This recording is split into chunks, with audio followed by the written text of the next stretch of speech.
You already did sound check? Yep. Sound check's good. And you can introduce our new special guest. News.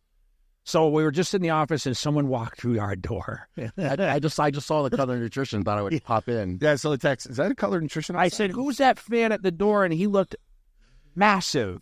The shadow. Yeah.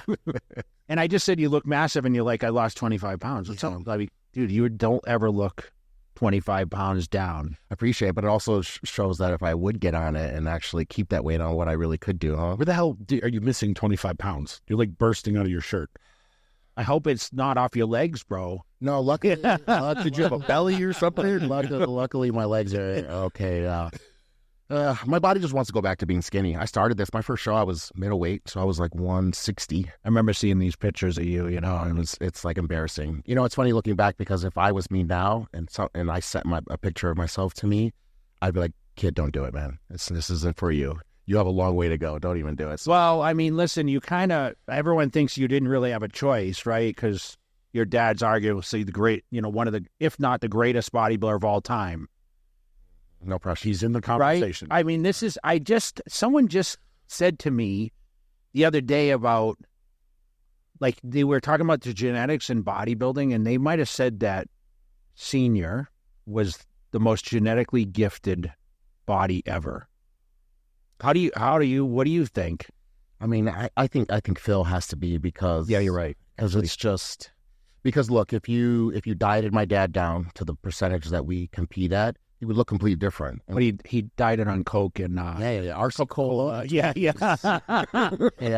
So I would love to see what he would have looked like. He dieted one show. People don't know he only dieted one show in his entire life, and it was 85, his last Mr. Olympia. Okay, and at what age was that?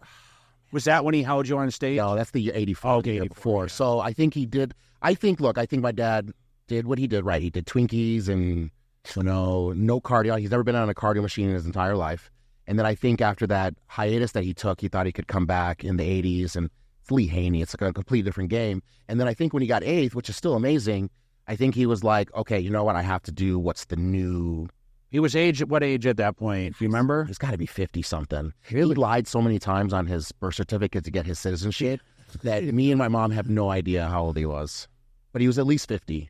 It's crazy because Beckles back in that day, like, he was competing into his 60s, I think. It's like, so we talked about the Dexter Jackson, who, I say could be the greatest ever, right? There's an argument. Yeah. A legit argument. But we talk about Phil Heath all the time, like, is genetically gifted. But I feel like, I mean, listen, those genes have been passed down. I mean, you're in our conversation all the time, and, you just showed up in Las Vegas. So, like, we want to know what's going, like, everyone, the internet wants to know. Everyone wants to know what's going on with Sergio. So, no pressure. Where you been? What was the last contest, and what have you been doing? I mean, you were in Dubai, you were in Spain, you were at trade shows in Brazil, and I mean, I thought you were moving to Brazil. I've seen you more around the world than I've seen you in the States in the last 5 years. So I want to know, so what have you been doing? And I want to hear about some of these cultures that you've been working around a little bit. So, so when I did the Legion show, which was what year? It's me and Regan. So 21. So that was right after the pandemic. 21, right? Right. October, October 21. And I was off. It wasn't like it was my best, at that point. Was that the one Sean Carita won? Or? Exactly. Okay. So it was just a big punch in the dick, losing to somebody 100 pounds less than you. And I just felt like, man, you know what I need to do? I need to get out of San Diego, where I'm the best bodybuilder. I need to be around people that are better. I want to be around almost like a Kuwait atmosphere without the Kuwait rules and lifestyle out there. And I accidentally got stuck in Dubai right before that show. I was just traveling to India, and then my friend's visa didn't get cleared. So I was in Dubai on accident, and I was like, wow, this is nothing like the Middle East. Because Americans, we think they're all the same, Saudi, Kuwait, Dubai. But Dubai is really Vegas. And like even over there, they don't even allow their family to go to Dubai because it's so bad to them, So to me, I was like, this is a great area. So I found someone who would give me a visa. I went out there, just packed up and went. And yeah, man, it was really great training. The machines are great. Everything was great out there. Atmosphere, the respect that they have for bodybuilders is probably how it was when you were competing, when there was less classes, I would imagine. And that's what I really wanted to do. I wanted to get on an even playing field. And then it was just like, kind of like what my life is. It's always like I'm doing really well. Like I'm all in. I'm always all in. I don't party. I don't like, except for my relationships, I don't make any stupid decisions. And I'm out there, and like a lot of people know, so I was driving probably 25 miles an hour. I'm in traffic. I'm not even going fast. And these motorbike delivery guys, they work off nothing, and really that's what I got out of Dubai being there, is just how bad they treat people that are not rich. And these guys have to work extra hard. So they go in between cars, and they went in between my car. He hit the side of my car. He fell off into the street. And when I'm getting out with my friend, we're getting out to try and even just help him to look what's going on. He's fine. He's getting up, and another car runs him over. So that was just rough to even see. I've never seen something like that. Like, I'm from Chicago. Like, deaths are only by guns out there, never by someone getting ran over. And it was a really weird situation, because the guy was still alive. He was fine. I still have no idea what really happened, but all I know is that they knew that this guy was just a delivery guy. So the ambulance that they sent was a different ambulance. They took their fucking sweet time. They're talking, joking. This guy's in the road. And they're like, oh, his leg's just broken. It's fine. And they put him in the ambulance for another 45 minutes. It was probably 2 hours where this guy's just laying in the ground. And they check out all the scene and evidence. There was a witness. They're like, oh, it wasn't his fault. The bike, crashed into me. And they're like, okay, you're good to go. And then 3 days later, and I was even thinking to my friend too, they didn't even check to see if I was drinking, or I know they don't have drugs there, but I could have been drinking, and they didn't even check it. And we're just like, oh, whatever, we go home. And then 3 days later, they call and they're like, oh, we need you. Oh, they show up at my house at 11 o'clock at night, the cops. And they're like, we need you to come down and give a statement. I was like, I already gave a statement. I just gave a statement for 2 hours. It's very weird. And they're like, we don't have to. We just want you to. It's like, well, if I don't have to, I don't want to. It's 11 o'clock at night. Then 2 days later, so this is 5 days now after that accident, I guess it would be their sheriff, calls and he says, you have to come down to the police station. So I go with Katie, my best friend, and they're just like chill, nonchalant. Oh, we just got to do this. And then they give me a breathalyzer. I was even thinking too, like, now I realize 5 days later, what it is they didn't do all their diligence. Yeah. Now they're trying to go back and correct it. But what if I like to drink at home? What if I was having a glass of wine or something? And then they definitely would have used that breathalyzer for that 5 days before. They were definitely doing shicey shit. So I could tell that they were trying to do something, and they had nothing on me. So then at the end, they're just like, oh, you just need to go wait in this room. They even told my friend he'll be back in 15, 20 minutes. I go in the room, and they slam the jail door behind me. And that was it. And that's how I found out I was in that jail. They completely tricked me. And then even then, they're still like, oh, you're just going to be here 24 hours. It's just our process. So I'm just dieting for the Arnold Brazil, and I'm so stupid and thinking, oh yeah, I'm gonna get out. It's gonna be a cool story. I'm gonna win the show. I'm like in the jail because there's no food. They have like chicken broth and some crackers, some pita. And I'm like looking at the back of the box, like how much sugar is in these things. Like I'm going to get out and win this show. And I'm like, oh, I'm not going to eat that. And another day goes by, and another day and another day. And that's when I realized, holy shit, what is going on? So my friends went to the American Embassy. They went there so many times that they literally came to see me in jail, but just to tell me that they couldn't do anything. There was nothing that Dubai was doing wrong. This is just their process. They don't do bail. They don't do investigations. They just put everybody in jail. And you could be in there for a year. You could be in there for a couple of weeks. And when they figure it out, then they'll let you out. So that was just something new for me. And I was just definitely losing. And this jail was so disgusting. You would think that one of the richest places in the world would have a decent jail. It was like Locked Up Abroad, like the show. Shitting in a hole, no toilet paper. It was horrible. There's 50 beds for 96 guys. And it was rough. So I found out that if you pay this money, that you can get out. And I talked to the person who gave me the visa there, and they're like, oh, don't do it. It's a scam. It's a scam. And I'm like, okay. So I told my friends, don't do it. Waited even longer and longer. And they don't work Friday, Saturday, or Sunday over there. So now the weekend's coming, I'm like, start stressing because I can't be in here for another week. So I'm like, fuck it. Let's just pull the trigger and pay this money.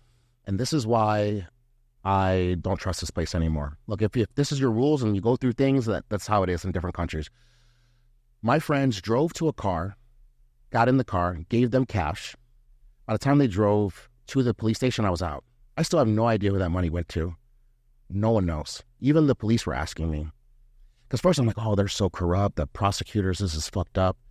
No, it's just a process over there where if you have money, you can pay to get out. And How long was this jail time? it was only a week. Okay, so It probably felt like eternity. Every day, every hour. what do you do in there, Sergio? Like, what'd you do? Yeah, they don't, you're not allowed to have books. You can't have any, the only So thing what you can read is the Quran. You know what I started doing is I started staying up all night and then sleeping during the day.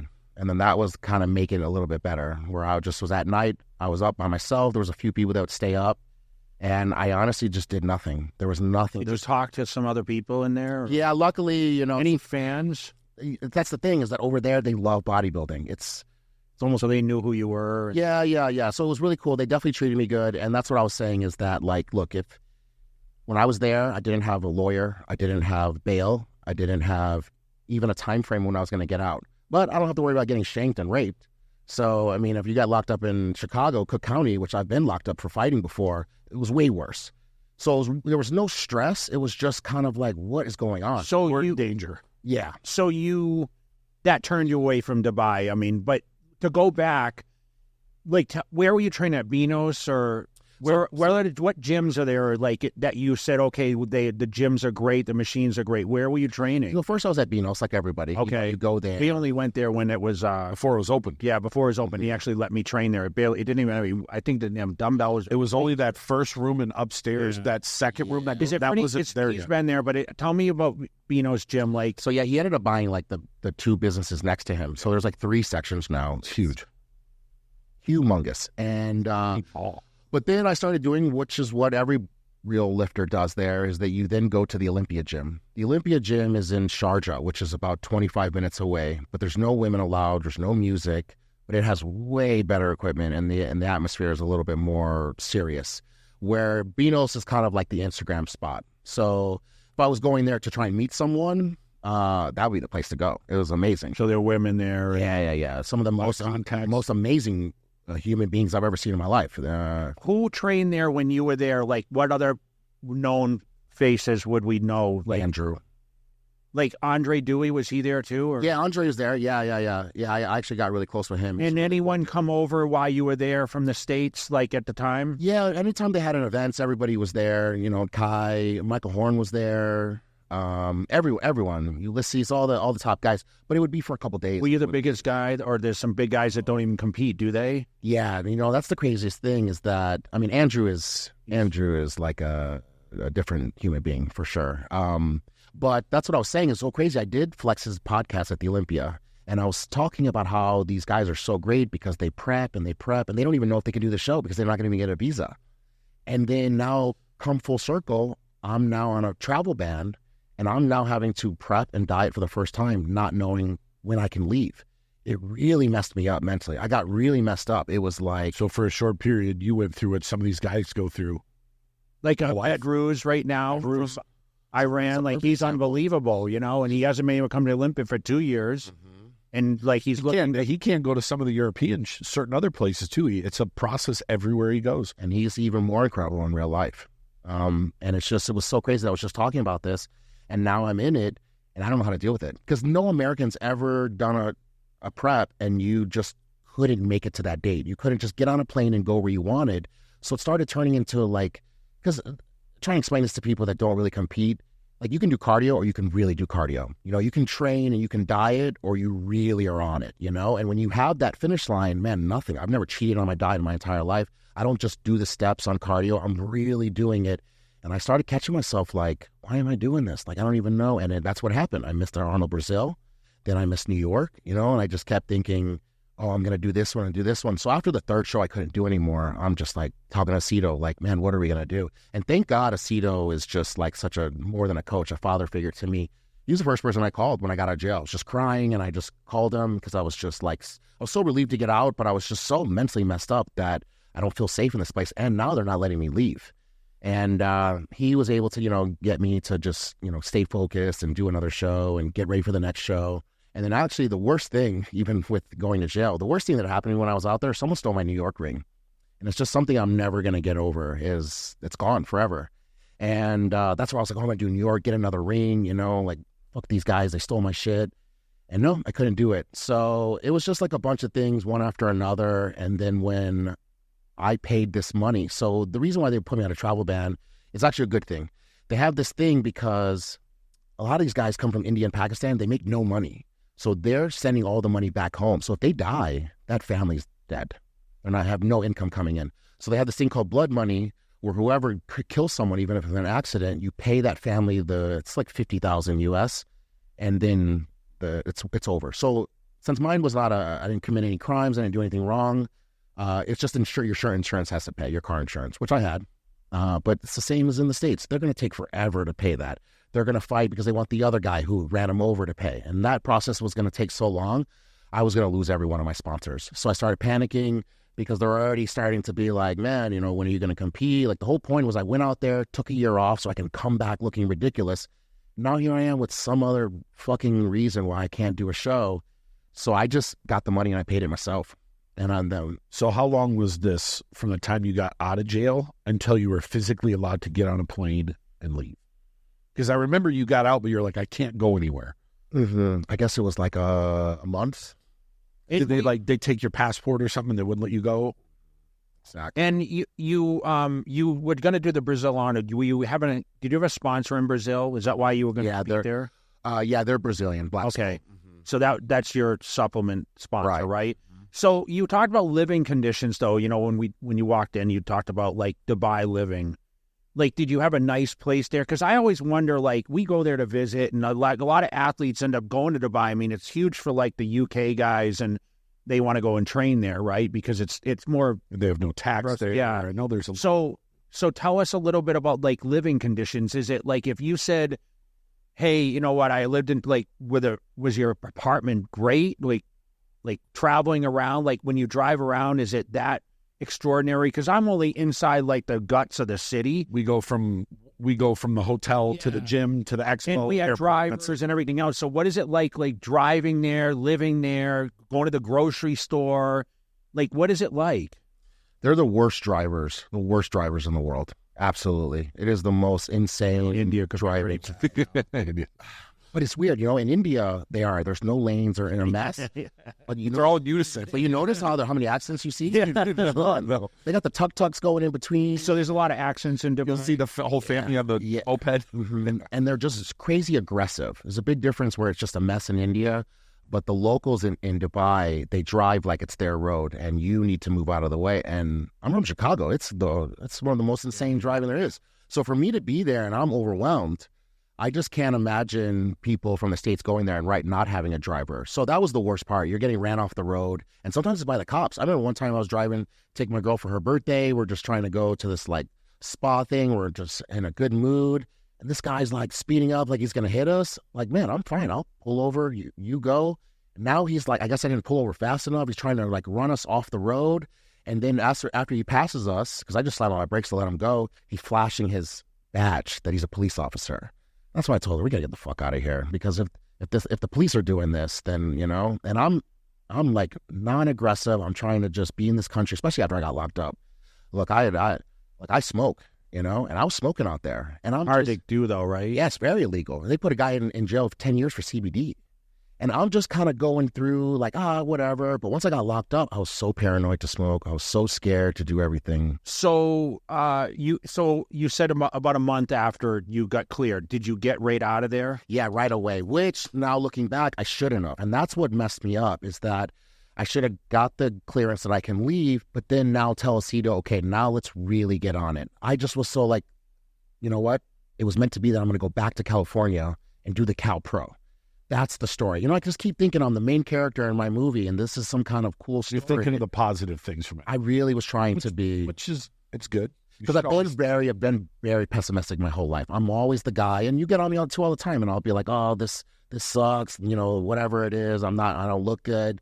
So I started saying to myself, you know what I'm going to start doing? I took it from Nick. Nick is the biggest person about putting things into fruition, and I was like, man, you know what? I'm going to start doing that. I'm going to say I'm going to win the Cal Pro. I've never said I'm going to win a show in my entire life. So I was like, I'm going to do that. I even sent some stuff to the hotel in California, and I addressed it Mr. California. I've never done anything like that. And I just jumped on a plane and left, and there's no way that my body was even dealing with the stress properly. You got there like right before the show, didn't you? Yeah. It was 2 days before. I got the okay to go. And that's my fault, because I'm thinking that I can get on a plane. Look, if I was dieting up to that point and got on a plane and went, I can do it, because look, these guys do it all the time. Look at Hadi. They do it all. Hadi was trapped in an airport one time and still should have even won that Olympia that year. Yeah.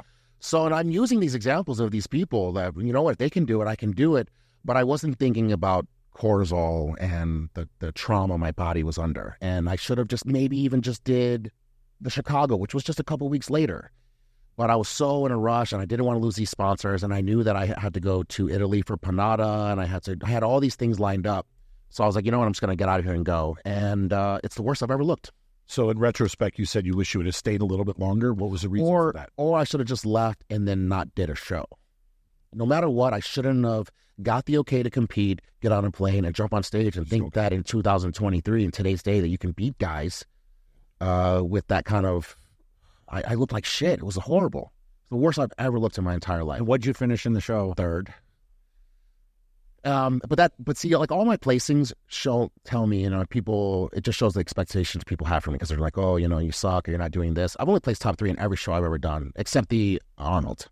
And what we were talking about before, and that, it's 3 Arnold Classic champs, 2 Mr. Olympias, and if they weren't in it, I would have won the Arnold. And then remember, right after, I got on a plane to go to the Arnold Australia, and then they canceled that, and then I got stuck.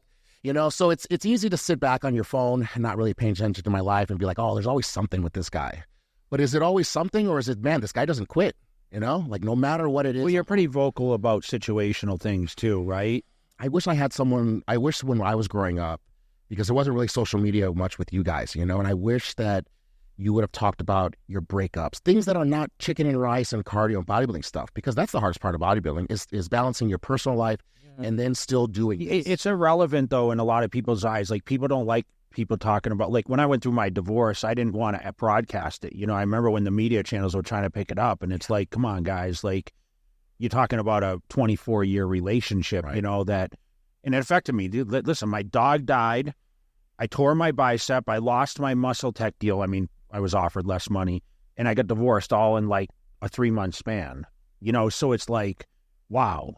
Like, if you really cut the guy, it's like a pretty dark time, right? But at the same time, it's like, man, you know, I look back now, and like, that was probably the lowest point, but I probably handled it pretty well, you know? And I think we all handle things differently, but there's a lot of expectations of you. That's the problem, because of your name, right? So they're like, okay, well, here's the guy that, you know, your dad was just so well, like, he was so respected. I mean, 3-time winner, right? It's funny because you say he's respected, but he's respected to fans. Little thing people don't know is my dad was kicked out of the IFBB. They hated him. Joe Weider and him hating. Why is that? Because it's funny. That's why I always love when people are like, oh, if your father would be mad at you. Like, if my dad had social media, it would be like Lee Priest, I promise you. Well, I mean, we talk about Lee. I'm going to see Lee this weekend, but like, he got kicked out too, but he's still like, people love Lee Priest, you know? Yeah, but does the Federation love him? No, they don't. That's what I'm talking about. Yeah, people love my father. People come up to me and tell me that my father changed their life. Him being the only Hispanic Mr. Olympia, besides Victor, they're probably really the most like, and Lila Barada are the only. So he's such an example for these people that there are gangbangers in Chicago. There's people that are like murderers. And then they had some interaction with my dad, and now they're in the gym, they're caring about health. So when they come telling me that this guy is so important to them and so amazing, I just shake my head and I say, wow, it's amazing. But I wish I knew that guy, because I have no idea who that guy is. You know who respects and talks very highly of your father? Steve Weinberger. Oh, yeah. He said he was a sweetheart to him. But so to answer your question, you asked why. It's because he was just very vocal about things in the industry and competing. And I think you know, he feels slighted, right? I mean, look, no one, now that I'm older, no one can say what a black, non-English speaking person dealt with in the 60s. No one. Me and my dad butted heads, but I don't think any of us would have been able to handle that. And I think that was him dealing with things that are just generational and then in the sport. But look, Joe was he wasn't racist, you know. If anything, he was the one who was really advocate for African Americans and Jewish people, you know, especially back then. I'm sure he got shit for that. So I can't imagine them butting heads and blah, blah, blah. It's just a different thing. But let's pretend that if my name was something different, then people would be like, man, you know what? He's pretty decent. He's not bad. But it's because the name, and that's what I always say to people, does your parents not have good genetics? Does Dexter Jackson's parents not have good genetics? Or do they just not compete? The only difference is my father, 60-some whatever years ago, got on stage and did something with his body, and then therefore we think I have some kind of advantage. But there's no advantage in bodybuilding. I'm way taller than my dad. It takes me way longer to fill out my body. It's just a completely different game that I'm competing in. So yes, I am not satisfied, and I have high expectations for myself, and I get upset with myself when things like this happen. But it's a big difference when you're just like walking around and you're like, oh, I would be this if this didn't happen. You never will hear me say that. Never. I'm just like, this is what happened to me, and I'm still going. I'm not quitting, and I never, people are like, oh, you make excuses. Never. I've never complained about a placing. I've never complained about anything. The only thing I complain about is my own stupid decisions that I make, but that's how you learn. Yeah, I mean, listen, you worked with Chris, obviously, now working with Neil Hill. Mm-hmm. So a little change up, but we're going to get into that, but let's talk a little bit about, so you come back to the States, you compete, and then where do you end up? So then I get third, and now, so I get third, and then I have some kind of thing going on with my mouth that the last 48 hours going to the show, I can't eat. My tooth is popping through my gum. It's like literally shredding the inside of my mouth. Poor Aceto, he's just trying to figure out rice cakes, or we're even mashing them up so I can eat. We're trying to figure out what I can even do to eat. So now when the show's done, I'm now trying, because it's Memorial Day. It's one of the holidays. So of course all the dentists are closed. Yeah. So literally right after the show, I'm scouring California trying to find some dentist who can fix this tooth that's popping through my gum, because I can't talk. I can't even drink water. Everything was just it was one of the most painful things I've been through. And now I have to go to Italy, because Panada was going to drop me if I didn't make it to that Rimini, which is what just happened. Yep. And then I had to go straight to India, because I had to then do that obligation. I went somewhere else too, but it was just like boom, boom, boom, knocked out all the sponsors, and then back to Dubai. But now I'm back in this place where I just feel like so unsafe, because now I know they can just do anything, say anything, and I'm afraid to drive. I just started doing just Ubers. I don't even want to drive anymore. And luckily, I met the love of my life out there, and I think that's going to be the only saving grace. Is otherwise that thing would have been Where? In Dubai, in Vinos, oddly enough. Yeah, said you beat the Latinos. Yeah, but I went there and I was like, look, I'm not dating. I don't even want to go on a date. I don't even want to fucking kiss anyone. I'm here to do the show, and I'm leaving. And it's so funny because she's there. She moved there with her ex. She was the same way. Like, I'm not even trying to go on a date or a relationship, but she was just taping my knee because I had some knee problems. So she would help me on every leg day, and that would be it. And then when I traveled, she watched my dog. So when I was in India, she called and said that she took the dog to the groomers, and she just came back and she was just like hyperventilating. And I even called my dog's mom, which is my ex, like, this is what's going on. And she's like, oh, that happens sometimes. She gets overheated. I think she'll be okay. So I go home, and no, she's like not doing well. And then, it was the worst thing really that's happened. So I lost my dog. And I mean, you're probably the only person that can relate to that. Is I've had this dog through my divorce, my depression, try to kill myself. She's the only thing that I've had from being an amateur till now. And I know that Dubai killed her. I know that heat killed her, and I'm just going to have to live with that forever. So dealing with that was really rough, but thank God I had her. Olivia is her name, and she really helped me with that, because then I was done. I was just broken. I'm definitely not going to the gym. I'm not eating, and now I want to get the fuck out of this Dubai. So I was like, man, you know what I want to do? I don't want to go back to the States yet, but I want to get back on my Spanish. I remember you mentioned. Yeah, it's very important. It's very embarrassing. It's probably the most thing that I'm the most embarrassed about. You know, me and Hunter are the best Hispanic bodybuilders in IFBB, and neither one of us speak Spanish. It's so embarrassing. So he doesn't speak it either. He was on not too long. No, next time you have him on, just start talking to him in Spanish. Yeah. So and you know, Lee and my dad are from Cuba. It's not even like they're just. I was going to say your dad was from Cuba. Yeah. So is Lee. Yeah. And it's also a cool thing to show you what Cubans look like. Cubans are the only race that don't have a look. You can look like my dad, or you can look like Lee Labrada. And it's just kind of always like an inside joke when me and Hunter were young that we're just disgraces to heritage. Can you speak a little now? So now I'm like, all right, you know what I'm going to do? I'm going to go to Mexico. I want to be close to the States. I'm going to go, I don't even know why Mexico. And it's so crazy. I ran into a guy that I used to know at Gold's Gym Venice when I was there. And he's like, man, you know what? I have a place in Marbella, Spain. And it's really nice. It's just like San Diego. It's very chill. The weather is the same as San Diego. And I'm like, man, you say San Diego, I'm in. Because it's not the price of San Diego, but everything else, I'm in. So I went to go just kind of look at the area with my girl. And yeah, we fell in love. It really is probably like if I retire one day, I'll retire there. It's amazing. So I'm really good at ordering food, and I'm really good at like responding to people. But no, my Spanish isn't what I want it to be. All right, so tell me, because we talk about Marbella. Yeah, we do. You know, it's become a destination spot. So Mykonos, and then everyone rolls over to Marbella. And, you know, we know Dorian Yates, and we want to talk a little bit about that. But so Marbella, the weather's like, it's the same pretty much. And what's the cost of living there? Yeah, it's so cheap. Really? Yeah, I had this place on a mountain view. I was paying like $2,000. It's nothing. It was so amazing. And it's so peaceful. I've never been there. I went to Alicante last year. Right, for the show. That's pretty close though, right? Yeah, but it's still completely different. Wow. Yeah, because Marbella is actually more British people than people from Spain. So there's more. So I wanted to go move so I can learn Spanish, and I moved to the most English-speaking part of Spain. So I was not. So did you drive there too? And like, tell me about the gym culture, the food, like restaurants. Like you said, you order food. I mean, you're a foodie, so like, yeah. Well, first, so I go there to scout the area, look for apartments, and then obviously I know that Dorian's there. So I didn't even like plan. Did you know Dorian was there before you got there? Yeah. You always. Yeah.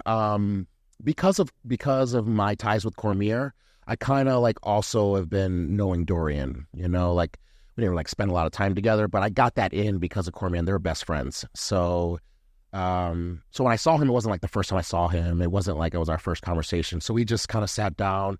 And I figured we trained once or twice, but man, he was so excited to do it that he got me like, man, let's do this. And I was like, fuck yeah, let's do this. So I went back to Dubai, packed my stuff up, and I got out of there. And I moved to Spain. And it's still today the most peaceful place I've lived. And that's why this guy's there. He's grin on your face. He's the most. I do want to visit. I keep saying, because I have an attorney in Norway. And he travels there on vacations, and, you know, he sees Dorian in the gym and whatever. And I've only heard positive things. We talk about this all the time. Like, what's a good spot? And it keeps coming up. I keep telling it. So I've lived in 3 countries, and I keep telling Jay, the day's going to come where I go somewhere where your money goes really long, and it's peaceful, and you can live great. There's so many places around the world, and I'll show him different places. Like I just showed him a house in a place I'm thinking about going to. It's like 10,000 square feet. It's nothing. You're like, I just tell him, but I reply and I say, just make more money. You know, that's I know I will make more money, and I'll still live there. Yeah, no, it's cool. You get the mountains. It's just like San Diego. That's the best way I can describe it. It never gets too hot. It never gets too cold. Was it hard for you to get a visa to stay there? So yeah, that ended up being the whole problem. So I get there and I'm training with this guy, and it's definitely different. It was almost like I was in the Blood and Guts show, our movie. Screaming at you. Yeah, just his voice, man. I mean, I don't have to tell anybody with a fan. He could have told me, like, eat dog shit just because it's in his voice. It was like, all right, fuck it, let's do it. And it was really cool. But honestly, the best part with him was the out of the gym stuff.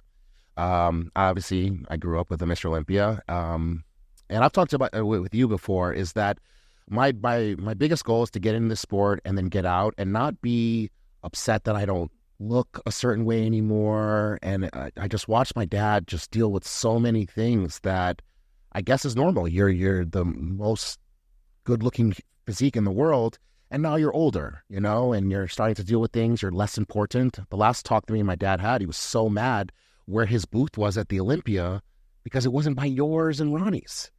And of course, I'm a little kid, and I'm just like, yeah, you don't understand, blah, blah, blah. But now looking back, man, my dad was actually dealing with a lot of things of not being that Mr. Olympia anymore. So you're very rare. But seeing Dorian is the first person that I've met besides you that is almost happier now than he was when he was training, which is insane. I can't even imagine. It's like slaying dragons when you guys were Mr. Olympias. And he's so happy. And the things that he taught me about how to deal with stress, and also realizing that, right, I have all these hiccups, all these things that are happening. The accident, it's kind of unavoidable. it's one of those situations. But a lot of the other ones, they are my fault.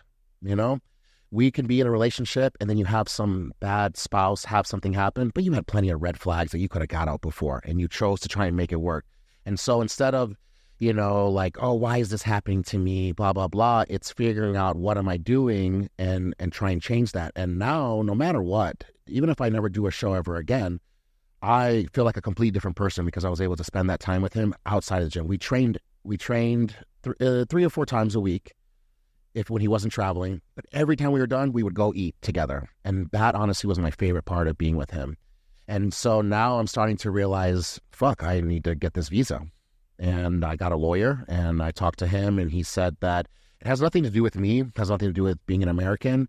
There's just so many Ukrainians, Russians, and British people there that they just aren't giving any more visas. So talk a little bit about this because you more know about the visa thing. No, it just because I'm not up to speed on every country's different. You know, some countries are really hard, some are not as hard. I know, but you asked a question. How do you know? Like, well, no, like certain countries getting a visa to come here is next to impossible. Yeah. But then we can turn around and go there easily. Like, for example, I just got someone a visa from South Africa here, and it was a process because that's a poorer country. Our money goes longer there, so it's harder for them to come here because they don't want them to stay. But we could just go there. We don't need a visa to go there. Europe, it's certain places. They don't care if you come there, but certain places, like especially a spot like that, that's beautiful weather and everything's great, they're not just going to let anyone go there. I felt like I was on an island. I guess it would be like the Hawaii of Europe. It really was. Could you have moved to like across the border to Morocco and then just took a boat? Isn't that right there? Yeah, but Morocco, you need a passport to go back and forth. So me and Dorian had this plan, right? I'm like, there's always a way. There's no way, right? They just said you can't be here. We're just like, oh, well, that's it. So we're like, all right, you know what, fuck it, I'm just going to stay, and then I'm going to overstay, and I did. I overstayed a big amount. I still have no idea. Define big amount. Are you not allowed to say this or you're in trouble? No, I think it was like 100 days over. Yeah, it was a lot. But we're only allowed like 3 months. Yeah. It's ridiculous. And it's not like when you stay 3 months, go back to States and you go back. You're only allowed like 180 total days in a year. Yeah. So I was fucked. So I'm just going to ask this. So could you have gotten a visa to Morocco and then 3 days a week came here and then went back for 3 days? The problem is that when I try and go into Europe, they would have checked my passport and now I'm overstayed. No, I'm just saying if you'd have done this beforehand. And just keep going back and forth. Well, just back. But then I'm only allowed 180 days total. But it's 180 here, but you could do 180 there. Yeah, but the whole point is I'm trying to train with Dorian. Yeah, the whole reason. Well, I'm just thinking if you did Monday, Tuesday, Wednesday there. It's not like I'm just so anti-America that I don't want to be in America and I don't care where I want or where I am. Yeah. No, I meant like if you were in Morocco 3 days a week and then you were there 3 days. Honestly, I'm different countries, tricky. Yeah. You know, listen, there's a way. Look, if I didn't go through that shit with Dubai, maybe I would have been a little bit more like, fuck it, let's let it ride. Because that was probably the worst thing about being an American in the other countries. We just are like, I know the law. I can do this. I can't do that. And then when you're slapped in the face with, no, that's your country, it just blows your mind that you're just like you're still scratching your head saying, wow, how does this even work? So when you left, what did they say to you when you left? So first I was scared that I was going to even be able to get back in. So now I'm talking to Dorian about how I have to go to Brazil, so I have to leave, and then I'm going to Germany for FIBO. So I'm like, I've already overstayed. And then I'm looking at my passport stamps, and then I'm like, oh, they didn't stamp me when I went in. My girl's like, oh, maybe. And someone's like, man, they do it by the computer. No one's looking at it. They stamp all that shit. Those stamps mean nothing. We don't even get stamped in a lot of countries anymore. Right. Weird. Mm-hmm. So I'm stressing, and Dorian's just like, don't go. And, Dorian's like attitude with things is it's one of someone who like, he's got money. He's got his life situated. He's just chill. So it's very easy for him to be like, don't worry about it. You'll be fine. Don't worry about it. It'll all work itself out. It's easy for you to say. So I'm trying to explain to him that, man, if I don't go, because I missed the Arnold Brazil the year before because I was in Dubai. Yeah. And I was stuck. Now here we are a year later, and if I go to the Arnold Brazil, I might not be able to go back and even get my stuff from my place. So that's when he's just like, don't go. And I'm like, bro, they'll drop me. Like, I can't just... So you had to go, but if you would have went to Germany, it wouldn't have mattered because it's within the EU, they would have known. Right. So as soon as you go to Brazil, it's Brazil was the problem. I knew that Germany wasn't going to be a problem. It was Brazil. And so you go to Brazil, but you got back. so we had a backup plan. So what he said is what you're going to do is you're going to fly to Portugal. Portugal, you can drive in without checking your passport. Yeah. Which some of this stuff makes no sense. Yeah. Like Anywhere in the EU. yeah, Neither. even some of these UK guys are telling me you can go home, lose your passport, they give you a new one, and then if you go back to Marbella, by the time they figure it out, you're already in. So there's like all these like things. People are giving me all this advice. The bro science travelers are That's coming. exactly what it is, right? But this lawyer I talked to said you can get banned up to 4 to 5 years. You can. Same thing here. Like if it was just like a hey slap on the wrist, then it's worth the risk. But now I have new sponsors that are in Germany and the UK that I would absolutely lose. They would probably ban you from the EU, not just a Spain thing. I'm assuming. No, it's all EU. It's actually the Schengen. I learned that there's the EU and then there's the Schengen. So yeah, Dorian's just drive through Portugal, it'll be fine. So I think he was even a little upset with me when I was like, I gotta go. They're gonna drop me. I can't lose this sponsor. It's the best sponsor I've had ever. So I go to Brazil and I'm stressed out the whole time. I'm so stressed because I know no matter what, I have to go from Brazil to Madrid and then to Germany. So I told my girl, well, at least we'll find out right away if we're going to let us in. Usually you find out when you go to leave the country because you have to go out of customs, and that's when they're going to tell you, like, hey, man, Oh, I didn't even think of that. think about when you leave, Yeah. you give your passport. I would prefer But they that. didn't say anything to you? No. So they didn't. I just thought God. it was going to be in a situation that we don't find out until I'm coming back. I even told her, like, you're going to have to go pack up our stuff. They'll let you know before you leave, yeah. So, yeah, that makes me, now that I know that, it's too late now. So, yes. So, this also shows they don't have their shit together because I left overstaying and they let me right back in. We're going to Spain. So, Wow. so I don't know. I don't know if it was just I just slipped in there, whatever it is, but I I'm knew. wondering if the last, 3 years, because of all the turmoil and the COVID and all this, that they're just not as strict. Right. I think they're just not up to date with their paperwork. And especially someone like me, I have no crimes or Yeah, you're not. background or anything like that. I'm not a red flag. So you go to Brazil and you come back. I come back, I go to FIBO, which. No, like when you came back through, they said nothing, just, you're good. Yeah. So then you had another 90 days. Well, I don't think so. I don't think it works like that where you're just another 90 days from that date. Well, they will tell you, if you come through. Yeah. So whenever you go through a country, if you've stayed long, because I've done this in Macau a couple times, they'll say to you, why are you staying here longer? Oh, I'm here for 5 days. Then they'll put on your passport, you have to leave on this date. They write it. I should have called you this whole time. I'm just like, I have no idea what's going to happen. But I'm just saying, when you, even though you overstayed, when you came back into the country and they said nothing to you, as soon as you get that stamp, you got 90 days. Yeah. So I guess I kind of almost did stay 90 days because when was FIBO? FIBO was a while ago now. April, second week of April. May, June. Yes, almost. I just got here.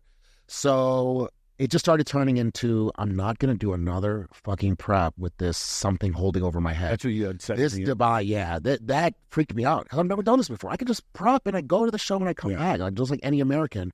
So knowing and even telling Dorian, like, I'm going to go to the Olympia or whatever show I'm going to pick, and then I definitely am not going to be able to be let back in then. I'm going to have my girl have the stuff packed up already. That already fucking on my prep. And so I'm so done. That was the whole point, is I wanted to move somewhere so I could have peace and quiet and just do bodybuilding and go home. And now here I am now dealing with something, well, this might happen or this might happen. I'm like, man, I'm out. I'm already like having an anxiety attack. I can't do it. Make plans and shit just to travel. And so before I left to even Dubai, I was even already like thinking about Vegas. It's just where it's at. And honestly, man, Matt, our talk that we had in FIBO is really what made me pull the trigger. I think one, you know me personally, and you know my life, obviously. So when you were giving me stuff, it was for me. It wasn't just like when people give you your opinion of stuff. It's like, of course, I can tell you living in Hawaii is amazing. Yeah. But for your lifestyle, I think, so you were the first person to really kind of explain that to me. We had a good talk at the booth, and I was saying, like, man, like, that sounds like where I need to be. And like, realistically, what do I have? 4 more years of this? Maybe 5 at the most? Let's be real. I mean, Sean Warner at 44, so it gives me 5 years. I want to be all in. I don't want to be somewhere else where then when I'm done, I hang up my trunks and I say, oh, well, what would have happened if I just moved to an area where I'm surrounded by people who really do care about me? Because a lot of people here are actually from Golds that I started my pro career with. So I was like, man, let's just do it. And already so far, it's just been amazing. It makes sense for you because I missed this conversation, so tell me a little bit about the conversation. No, like when you were at the booth, I walked around and I went and saw Sergio. Okay. And he was telling me, he's like, hey man, he kind of explained what was happening with, I overstayed my visa, I don't know what I can do, I'm thinking about Vegas. And I explained it, like, for what he's trying to accomplish, there is no better place in the world than to be here for multiple reasons. From the amount of gyms, there's so many different gyms. It's easy. If you're on prep, you can go stop and get food on prep.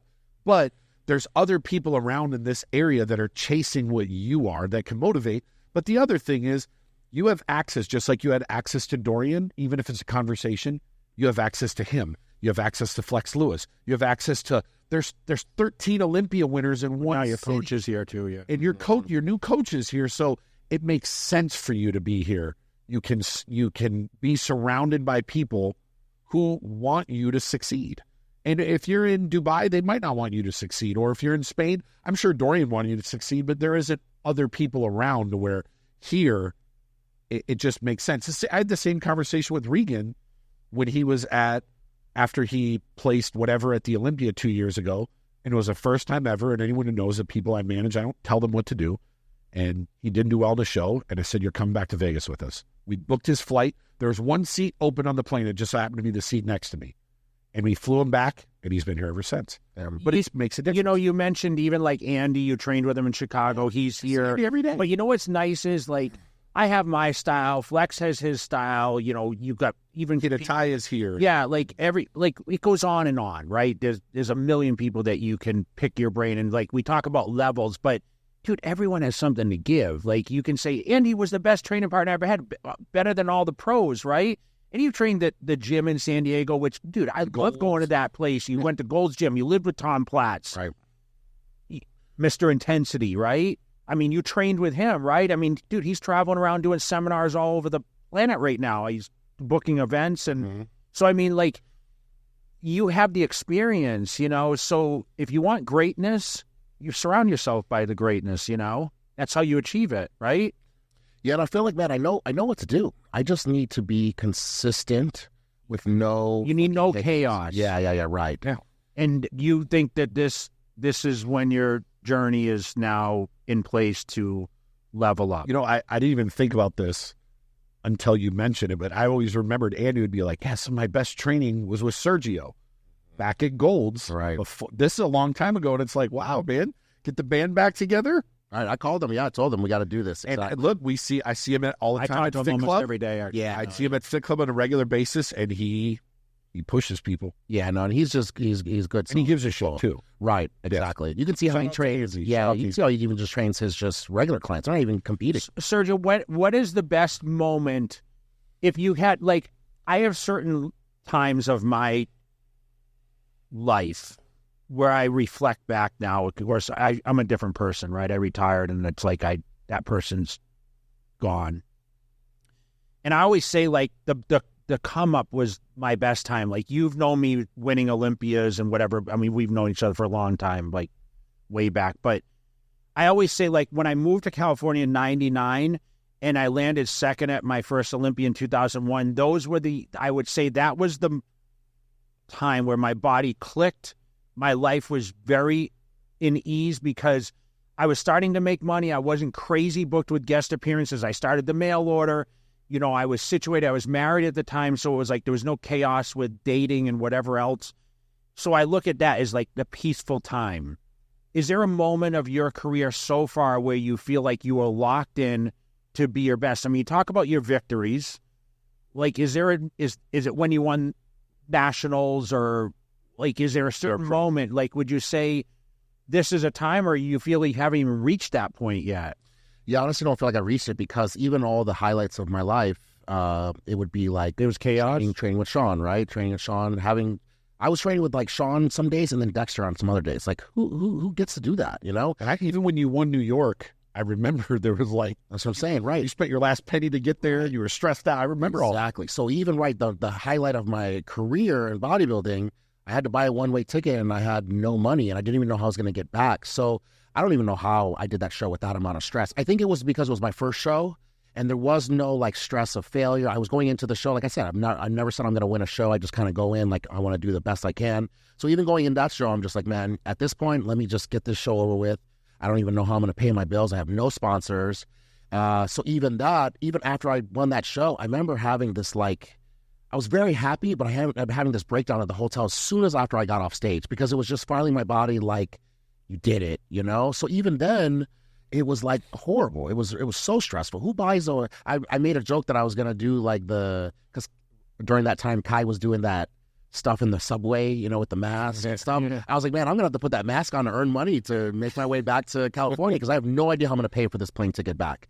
Turned my power off. We were just watching Netflix on my phone because we had no gas, no power. It was just, but also, how stupid am I that I'm, again, this all in. Because what I should have did is, this isn't how you do your show. I should have just let the New York Pro go on paper. I should have just let it go, get my bills and my finances together, and then do a show. But I was like, fuck it, let's just do this. I gave my word. Also, too, when you do nationals, Steve comes up to you and he's like, New York better be your first show. So also probably that in the back of my head. I've never told him that I wanted to get out of that show so many times. And the only reason I did is because disappointing that guy would be worse than losing. And I was, you know what? Some of the greatest things in life come from, fuck it.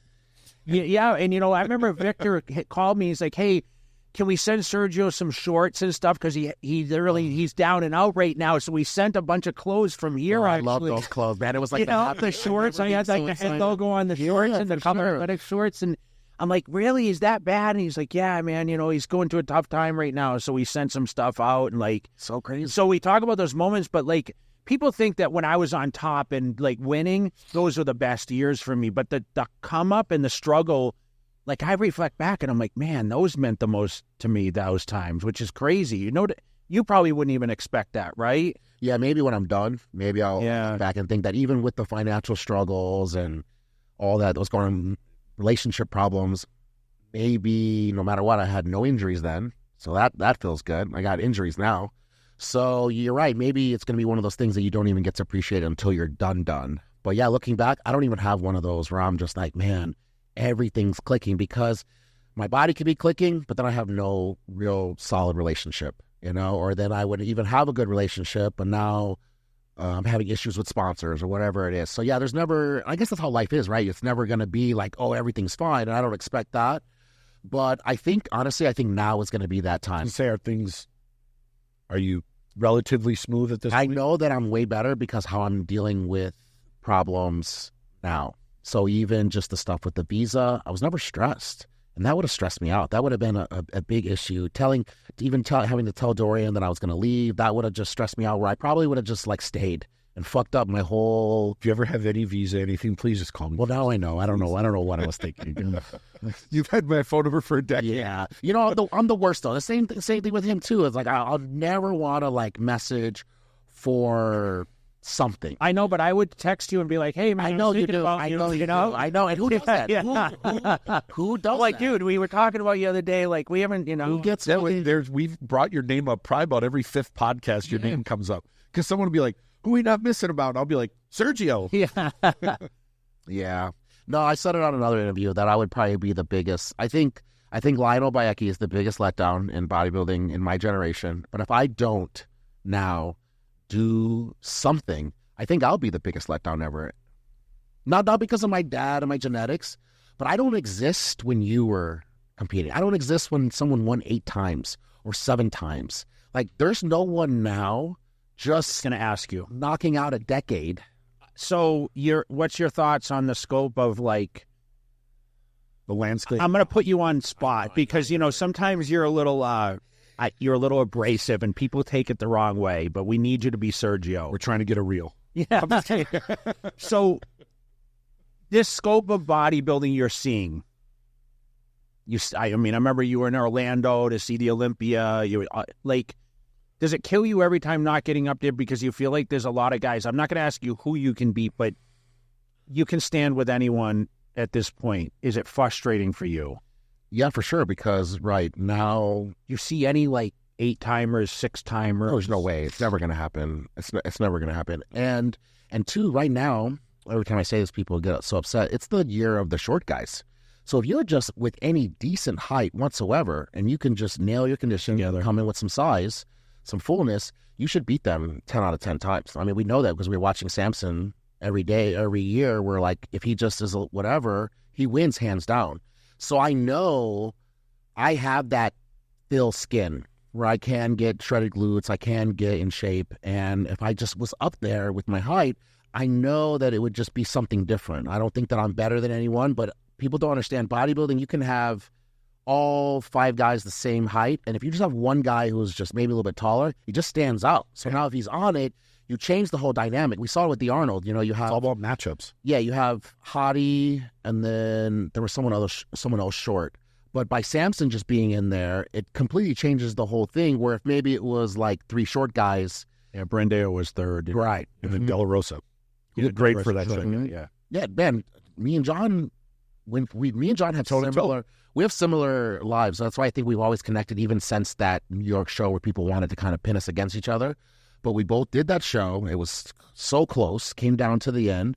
We both, right after that, went through divorces, very hard divorces, where we both went through some really, really dark times. And so we've just always clicked. So it's so funny that now we're starting to kind of come back and get back on stage almost simultaneously. Yeah. It's very interesting. And he's the happiest he's ever been with his new wife. So, yeah, shout out to John and give an example to us old cats that... But, you know, it's what does it say about bodybuilding when 212 guys, former, are coming up and they're arguably the top 2 guys in the business? I mean, leading into this Olympia, we talked about Nick Walker. Like, he's now hungry to get back up to... He was third his last time run around. He missed it last year. Samson, we're waiting for him to nail it, right? He's Mr. Olympia in the waiting if he can put it together.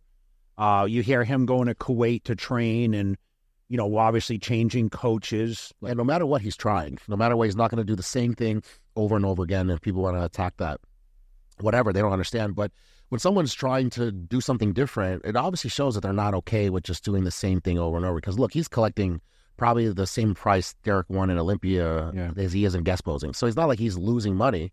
He's doing this because he really wants to make a difference.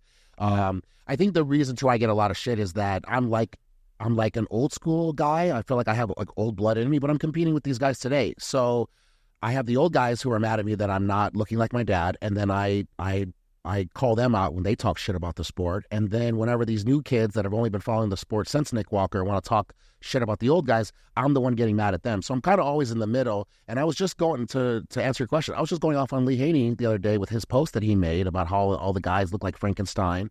And I wrote back to him like, maybe a few years ago if you would have made this post, maybe. But now we have a Mr. Olympia who's hitting a vacuum, so that throws your whole thing out of the window. And exactly, I named all these guys to give it, you know, because it's different to be like, you don't know what you're talking about. But I named examples of people that I know that he likes, and I would love to see Andrew and Lee Haney next to each other, you know. People can hate me, whatever. But my point was to Lee is that you don't go to shows.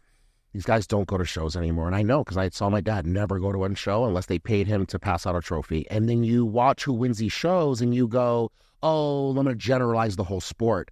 But if you were a real football fan or a real basketball fan, you're watching college, you're watching these guys come up, and you would never be like, oh, the NBA sucks. Real fans are like, man, as soon as this guy comes from this college, I think it's going to be sick. And that's how you should watch bodybuilding, is that, yes, because look, I was with Dorian, and Dorian has huge opinions on the sport today. And I was telling him, like, yes, okay, Derek couldn't be the most opposite than Dorian, you know, and how they train and height and all that. But what about this guy or what about that guy, you know? So there are examples of people that are still living on the kind of like the rules of bodybuilding. You know, you have to have this or you have to have that. They are there. They just might not be winning all the shows. They might not win the Olympia. Even if you mentioned Dorian, like I think of Hottie, I think of Dorian. As far as training, that grit, that hardcore. But it's completely opposite training. This high intensity training with him is, I don't think there's anyone who trains like that. And going into it was really cool. Something for people that haven't maybe followed the sport a long time. So my dad got his ass kicked by Arnold, right? And I think every Mr. Olympia, when they lose, they come back looking the best they ever have. It's just the thing where when you're beating everyone's ass, when you lose it, no matter what, it's going to do something to you. And that's why we have the you that we got after you lost to Dexter. But my dad lost to Arnold, and he now is training higher reps. He's changing what he did his whole entire life, which was mostly like clean and snatch. What muscle is clean and snatch? He's still doing Olympic lifts, trying to beat people. When he lost to Arnold, he went with Arthur Jones, and he came back looking the best that he ever had. He kind of got screwed on that Olympia. But anyway, so he trained with Arthur Jones. Arthur Jones taught Mike Mentzer. Mike Mentzer taught Dorian, and now I'm training with Dorian. No matter what, if you like me or not, that's some cool shit in bodybuilding, and you can't write that. History. And that was really cool. Because you were saying, like, what I say in my opinion, if people just kind of looked at me like I'm just a fan of the sport, then it wouldn't be that big of a deal. It's just because I'm my dad's son that when I say stuff, people think it's like I'm saying it because I'm my dad's son. I'm the biggest fan of the sport. I think I'm the only person who can argue with the old guys. I can argue with the new guys.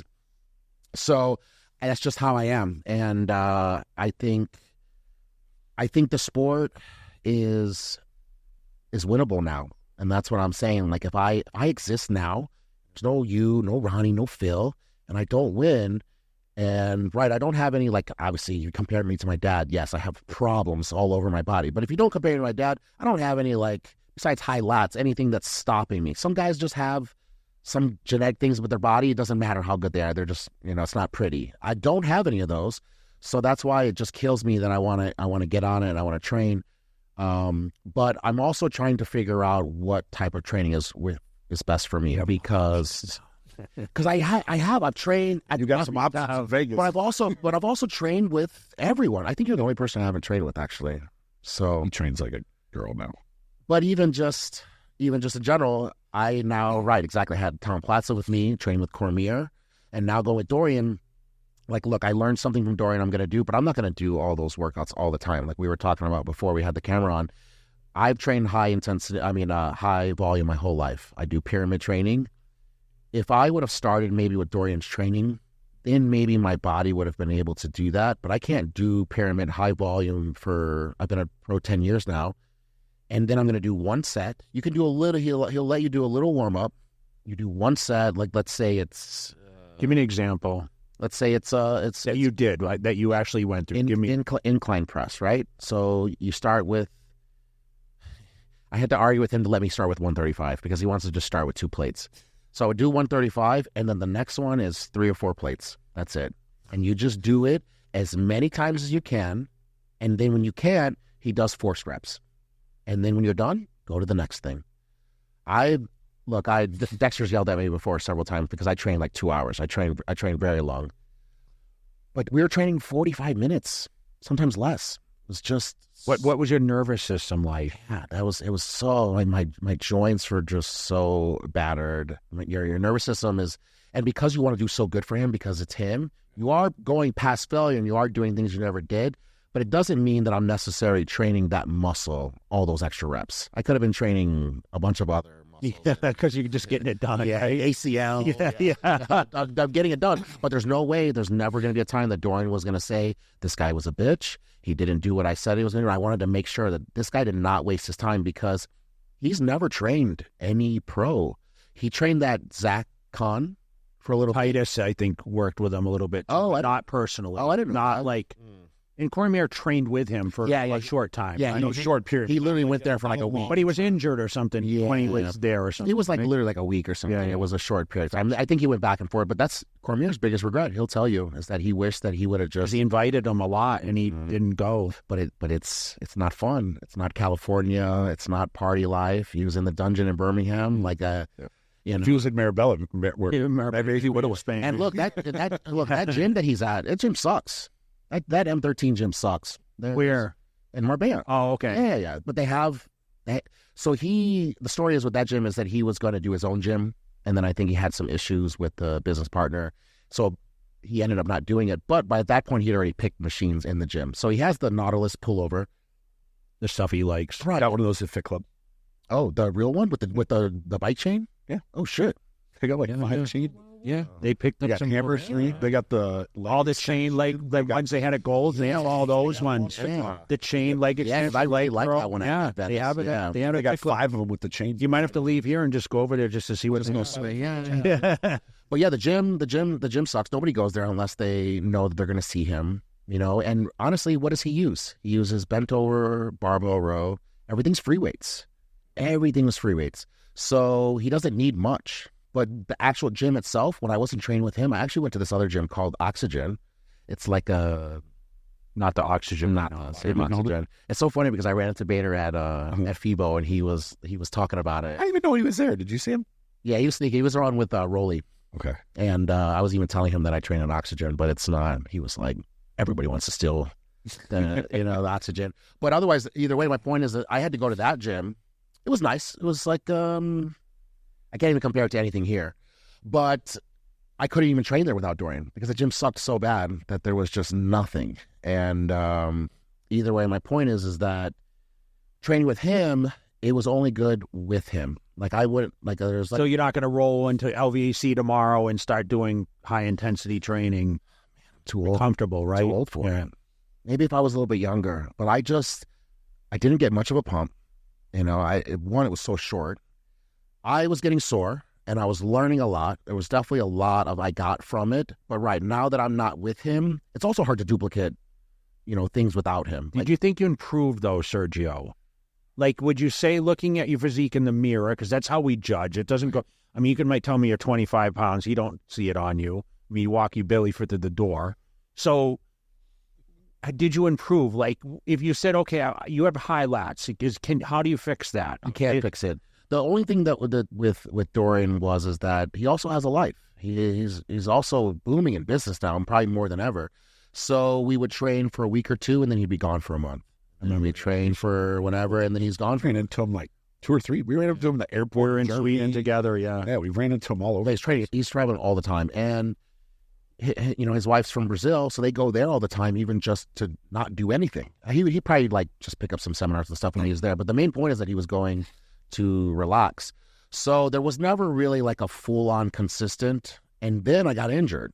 So maybe, because obviously muscle doesn't grow in a day, maybe I would have probably started to see things, but I never got that far before. Then I got injured, and now I'm back to figuring out what exercises I can do and stuff like that. What's the injury? I don't know what that is. So I fractured my ankle and I hurt my shoulder. So the fractured ankle I've done several times playing football. It's just where it rolls, and I just probably rolled it the worst I ever have in my life. So I had to go to the hospital. That was one good thing. Look, you were saying it's so much cheaper here than California, but I was telling you, coming from Spain, everything's so cheap. Going to the emergency room in Europe, man, you walk in, they give you MRI, give you x-rays, and I was even like talking to my girl like, oh shit, so like, how much is this going to cost? And she's from Europe, so she's like, what do you mean? Talking about? We just walked out.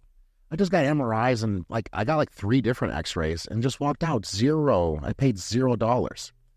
So that was really nice being there, especially after. I don't understand. You rolled your ankle playing football. No. I'm saying when he was young. Football. Okay. Yeah. No, I fell. So it just won't heal?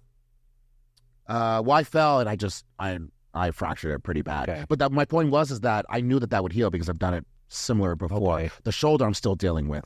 The shoulder's still rough to kind of raise my arm up. So when I do pull downs, I have to lean so far back to do them. But it's nothing serious. The MRI was negative. There's a lot of really, really good muscle like workers here. Yeah, I want to get with some because I can tell that's what it is. It's just where it's like cold shoulder, where it's if you don't use it, right.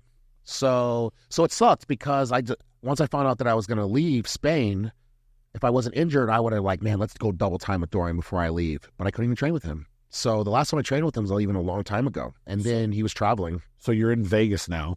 So what's next?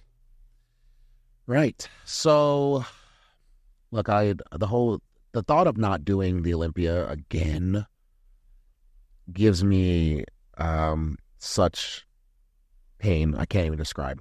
But doing the Olympia or just doing a show just so I can say I did it is going to be worse. So the only thing that is different now about my life, besides that I have such a great partner, I didn't even know a relationship could be so easy, honestly. and that's been really good at home. This is the first time I had a new coach ever in my entire life. I've been with Aceto since I was an amateur. I've never dieted with anyone ever.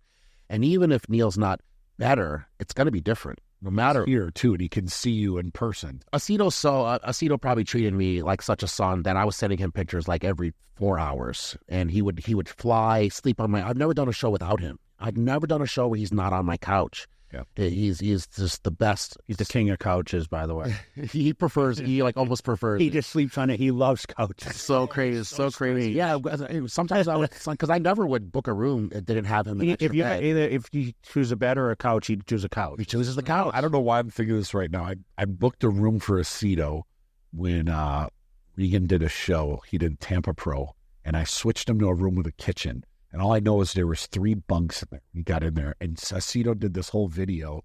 First call out, I think this bug's gonna, and they were like crawling up, and he did this whole thing on the bugs, and I'm like, and then, of course he doesn't care, but I'm feeling like total shit. I'm like, what kind of dump did I put them in? They got 3 cockroaches climbing up the wall. Well, you still have a great relationship. Obviously, he's training his son for Teen Nationals. Yeah, that's crazy. Cool, yeah. I was commenting about how you. Yeah, he's been sending me pictures. It's really cool too how if you look at baby pictures of me, I look like just like his son. Yeah. I think that also. Son's got good potential, man. Man, he looks 18. Yeah, he looks insane. So yeah, I'm really excited for them. But that's the thing is that relationships there still, but having a new coach and new techniques and even just what Neil's already told me about his peak process, because we just kind of talked about it. It's already completely different than Aceto's. So no matter what, just what I'm going to go through those last couple of weeks, my body's going to look like a different body. And I would never compare it to anyone else. But you also went from Aceto to someone else, and it was just such a different look. Obviously, you were probably training and doing a lot of things different in your life. Your life was actually different too. But no matter what, the science that is going into the end, my skin's going to look different. I'm so tired of looking, everyone says this, I'm so tired of looking so good in the gym, and then I get on stage. You know what I look like? I look like I Photoshop my pictures. I look like I Photoshop my videos, and that's why I'm always getting so much shit, because I lose it on people about Regan all the time. Because is that what people really think? They think that when we take pictures or whatever, we're shooting a video, that we then go and edit it, and then we think, oh, they're not going to know we're going on stage? Or is it that these people just don't understand the process that goes into with water? With hydration. Yeah, and you can literally look like, you know what I looked like in the cow? I looked like I was old. I looked like I had the skin, like I'm done. And I know I'm not, because 3 or 4 weeks before, I looked like I would have been able to be in the first call at the Olympia. We just talked about this on the last podcast, how many people that I've seen that look amazing, and they go get a tan, and you look at them and you're like, you look shit. You look like you're 6 weeks out. That's all they change. Just from a tan. And it could, I don't know if it's something in the tan or what, but they don't. He was with Regan and when we were in it was Italy, he got a tan, and I swear to God, his lines were gone, his abs were gone, and I called Milos and I said, dude, this is a serious problem. And it was that bad just from getting and prejudged. He had his clothes. Yeah, because if you weren't with him, you would have thought he did some kind of. Oh, of course, you would have been like, look at how shitty he looks on stage, and I'm like, dude, 4 hours ago he looked completely like a different person. But I notice that a lot. You'll see all the guys look crazy in their lead up pictures, and you look on stage and you're just like, I hate it. You know they're not. It's not like they're not in shape. There's something happening that's just, it's not translating. And yeah, the fans today, they actually just think whoever beats you out-trains you in the gym. And that's just kind of like it's not even remotely true. This like, oh, if you worked as hard as them, you could actually work harder than them and make your body look worse. It's trying to figure out that exact, process and that formula. Are you an overdoer though, Sergio? For sure I'm an overdoer. You're drenched on the stairs, bro. I know how you do your cardio. I was doing like 2 hours on the stairs. Yeah, which is a lot. Right. And you train volume, so it's like, you have to have that balance, No, I figured out mine is the diuretics. They suck, don't they? If we did this one time, because I just, every show I'm like, exactly, why can't I look like this? Why can't I look like this? People don't know at the Tampa, when me and Aceto did the Tampa Pro, I said, you know what, fuck it. I'm going to go to the gym and I'm going to leave MI40. Yeah. and I'm going straight to the show. Yeah. And we did it. I had a buddy telling me bikini's on, and physique is on, and I'm just telling myself, you know what I'm gonna do? I'm gonna go to the gym, no stress. I'm just going to the gym, and I did. And I trained, but then of course they, like every show there is, never. It's always like, oh, you got plenty of time. Line up right now, you know? So, of course, we had one of those situations where they're like, oh, shit, they're lining you guys up right now, and I'm still at the gym. So we rushed over. That was a little stressful, but I literally showed up, put glaze on, and walked on stage. While I just got in line right behind Justin Rodriguez. And it was funny, me and Justin had like a little feud on social media, so I bet he was like pumping up, like, this dude didn't even show up, you know? And then he's standing in line and then turns around and behind him. It definitely must have been like an arm. So, and you won? Or? No, I got second. But you know what it was is that I came out, and even Aceto came backstage, and it's the first time he's ever said, he's like, holy shit, you won this show. You know, when they bring you out just by whatever your number is. And the guy, it was Alex Rodriguez. He probably like one of the best legs in bodybuilding. Yeah. I don't know what happened to that guy. But what it was is because I was so pumped in the gym, you can't maintain that. Yeah. So I did what I wanted to, where I had the fullest, I was so dry, but there's no way by the time Nitro comes around that you can keep that. Yeah. And I also have a really big problem. I'm only saying these things so people that are actually wanting to learn about the sport, because I wish I had a podcast like this. I've only taken a shit one time before a show. And that's the also thing, is that when you're trying to eat these carbs to try and carb up, you haven't gone to the bathroom, it's only stuck in your stomach. There's the real. I'm just kidding. I've only taken one dump in my life. But if I would have heard that when I was coming up, I would have said, oh, you know what? That's also the problem I'm having. And I can't figure out how to eat more, but my stomach gets more bloated, or I just don't want to do that, and then I'm flat.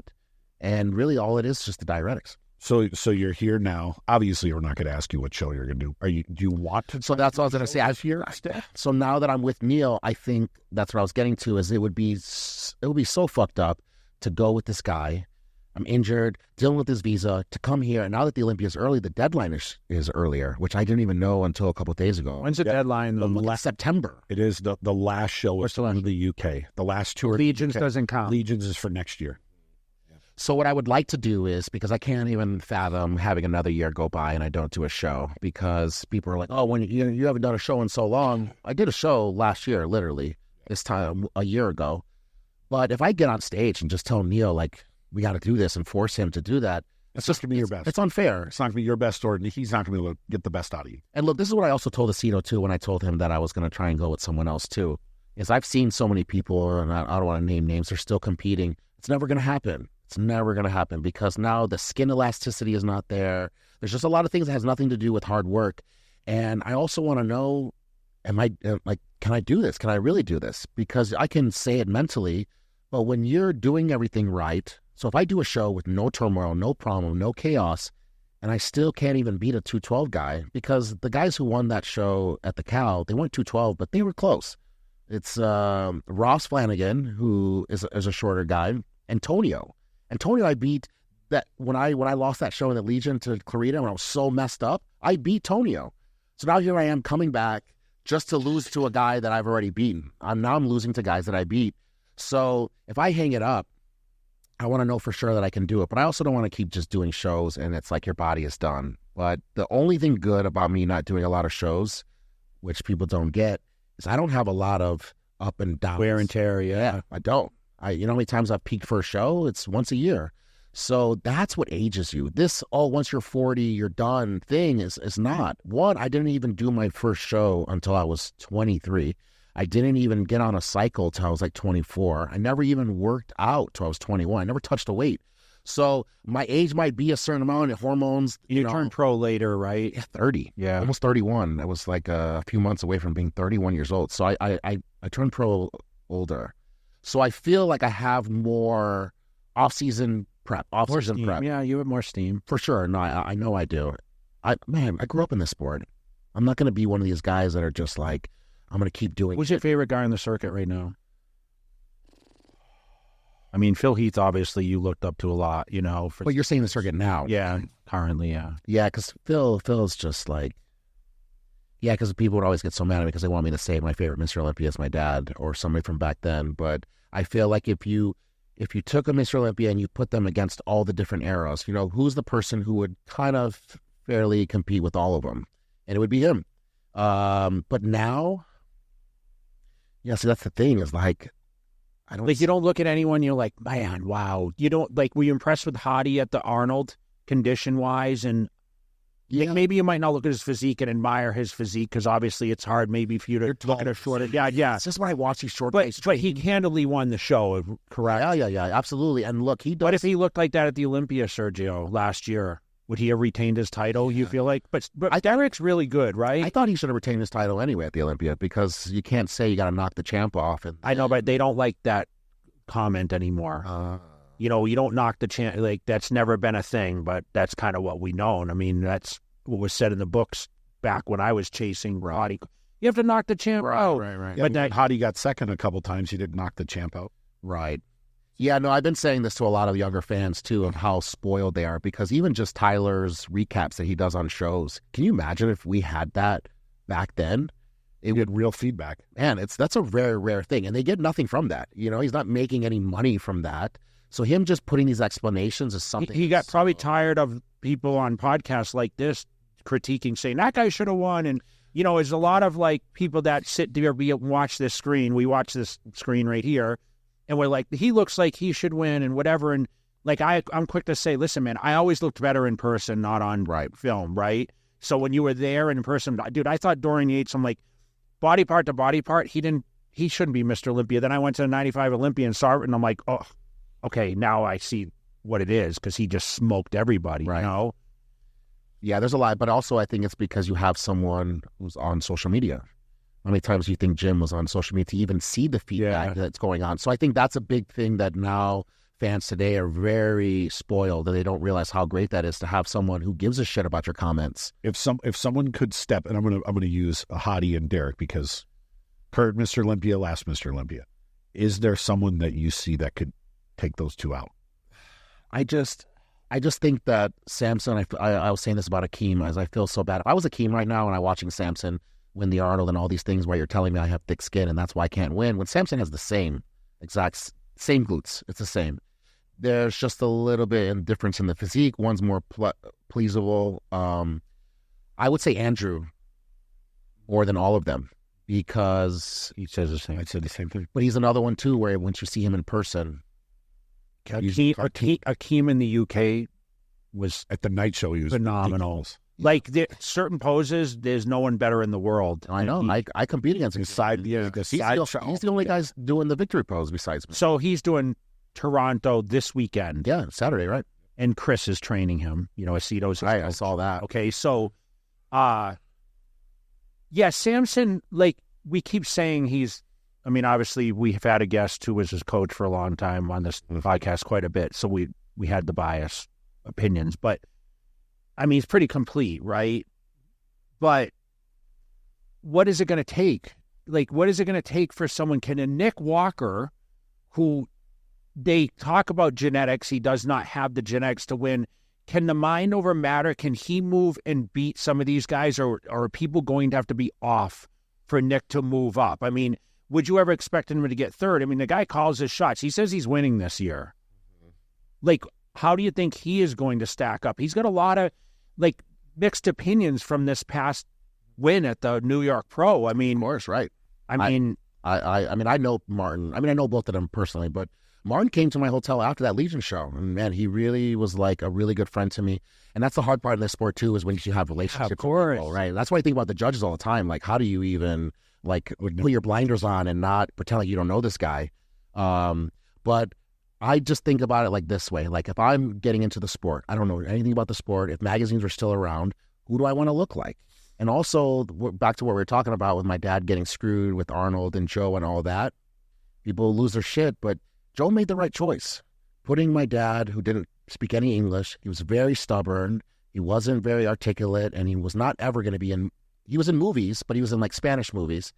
Putting Arnold over him when it was just apples and oranges, he made the right choice for the sport. And now the sport blew into what it did. So I think, like, if I was now getting into the sport and I was watching, is because Nick is the ambassador for the freaks. That's something that a lot of people who are really into aesthetic, into bodybuilding, you forget. Everyone's opinion in bodybuilding is important. You could want to be like Marcus Rule. That doesn't mean that your opinion is wrong. That's what you prefer. So Nick is that freak factor, which who else do we have, for the freaks anymore? I mean, him embracing it and calling himself the mutant, he's doing everything right. You can't ask Sergio Oliva's son who what I want, and I'm going to pick Nick. It's just never going to be a thing. And then the other thing you have to ask is, where can he improve? Can make his legs bigger, of course, and then that might even out his upper body a little bit. But I feel like if he was going to do that, it would have been a huge change already in those last couple of years. So I always say is, where can he go from here? And I think what they want from Nick, I think it's going to be really tough for him. It's going to be tough to repeat a third place finish in a lot of people's opinion. So does Andrew move up? Like, is he, like, people said he's not big enough, side poses aren't big enough. Yeah, like, he definitely put on some size. He's a guy that sat here on our podcast and said he eats 3 meals a day. Andrew? Yes. It's so crazy. So is it one thing? Is it an effort thing? The guy's got crazy wide genetics, wide shoulders, like, he's got all the detail. I think he needs to get out of Dubai, because the same thing, when you're the largest person in that country, when you shop for clothes, you start to be like, fuck, man, this doesn't fit. Everyone looks at you and it's like, wow, you're big. No matter who you are, no matter how focused you are, you start to say, man, I'm pretty fucking big. And you cannot say that when your knock is that you need to get bigger. You need to be around people who make you feel like shit. And Andrew's the best because he does this for fun. If you really know, really does. He really is just doing this because he enjoys. He'd be doing it anyway. It's so crazy. He was huge before he competed. Right. He just liked to train. He was like a social media, I don't want to call him an influencer, but he was very well known through YouTube, right? Right. And, everybody in that other federation is very much that, because that's really the highlight that they can get from it. But he trains super heavy. He's very strong. So it's not like he's like doing some kind of like wimpy workouts. But I think that he needs to be uncomfortable, because I think over there he's very comfortable. Everything is taken care of. Everyone, like, he doesn't. It's a big thing for all the bodybuilders, but you don't touch your weights. They do everything for you, So I think if he did like a Dennis Wolf and came here, we would see the best. And he usually goes to Cali and trains with. he's been training with Psycho. Yeah, Psycho, and look. He does good. Psycho's one of the best trainers. He's really good on the posing. Do you think Andrew can move up and shock it this year? Yeah, I think he's going to. Because honestly, I actually think Hunter got screwed a little bit at the Olympia. I think Hunter's Well, just at the Olympia. Hunter's on a game right now. In Texas, Andrew beat him. But at the Olympia, they definitely should have switched him, because Hunter's different. He's a different animal right now, bro. Like, he's Hunter's that guy that's a little taller than the guys that are a little shorter, but he doesn't. There's a lot of weaknesses. He's big everywhere now. Man, I just love. He still has a smaller waist, right, quads, and I respect legs. Put it together. I think legs are the hardest thing to get in bodybuilding. So when someone he's a little taller too. Yeah, well, that's why. Yeah, like Samson is just. So that's why we were talking about with Hadi. Like, Hadi does a drop set on squats. I've only seen Tom Platz do that. That's an insane thing to do. It's something I always said I want to do. I want to do a drop set on squats. It's just so. If people ever try to, I've never done a drop set in my life, bro. So, I was a volume trainer. Well, look, being with Dorian, I realized there are just people who can do the right things for their body. Yes. And it doesn't mean that was even right. Yes, it doesn't even right or wrong. Because look, things is a big generational thing. Like I would tell Dorian, I want to train glutes. Right nowadays, we train in glutes. He didn't believe in it, right? He wouldn't even let me. He wouldn't even let me.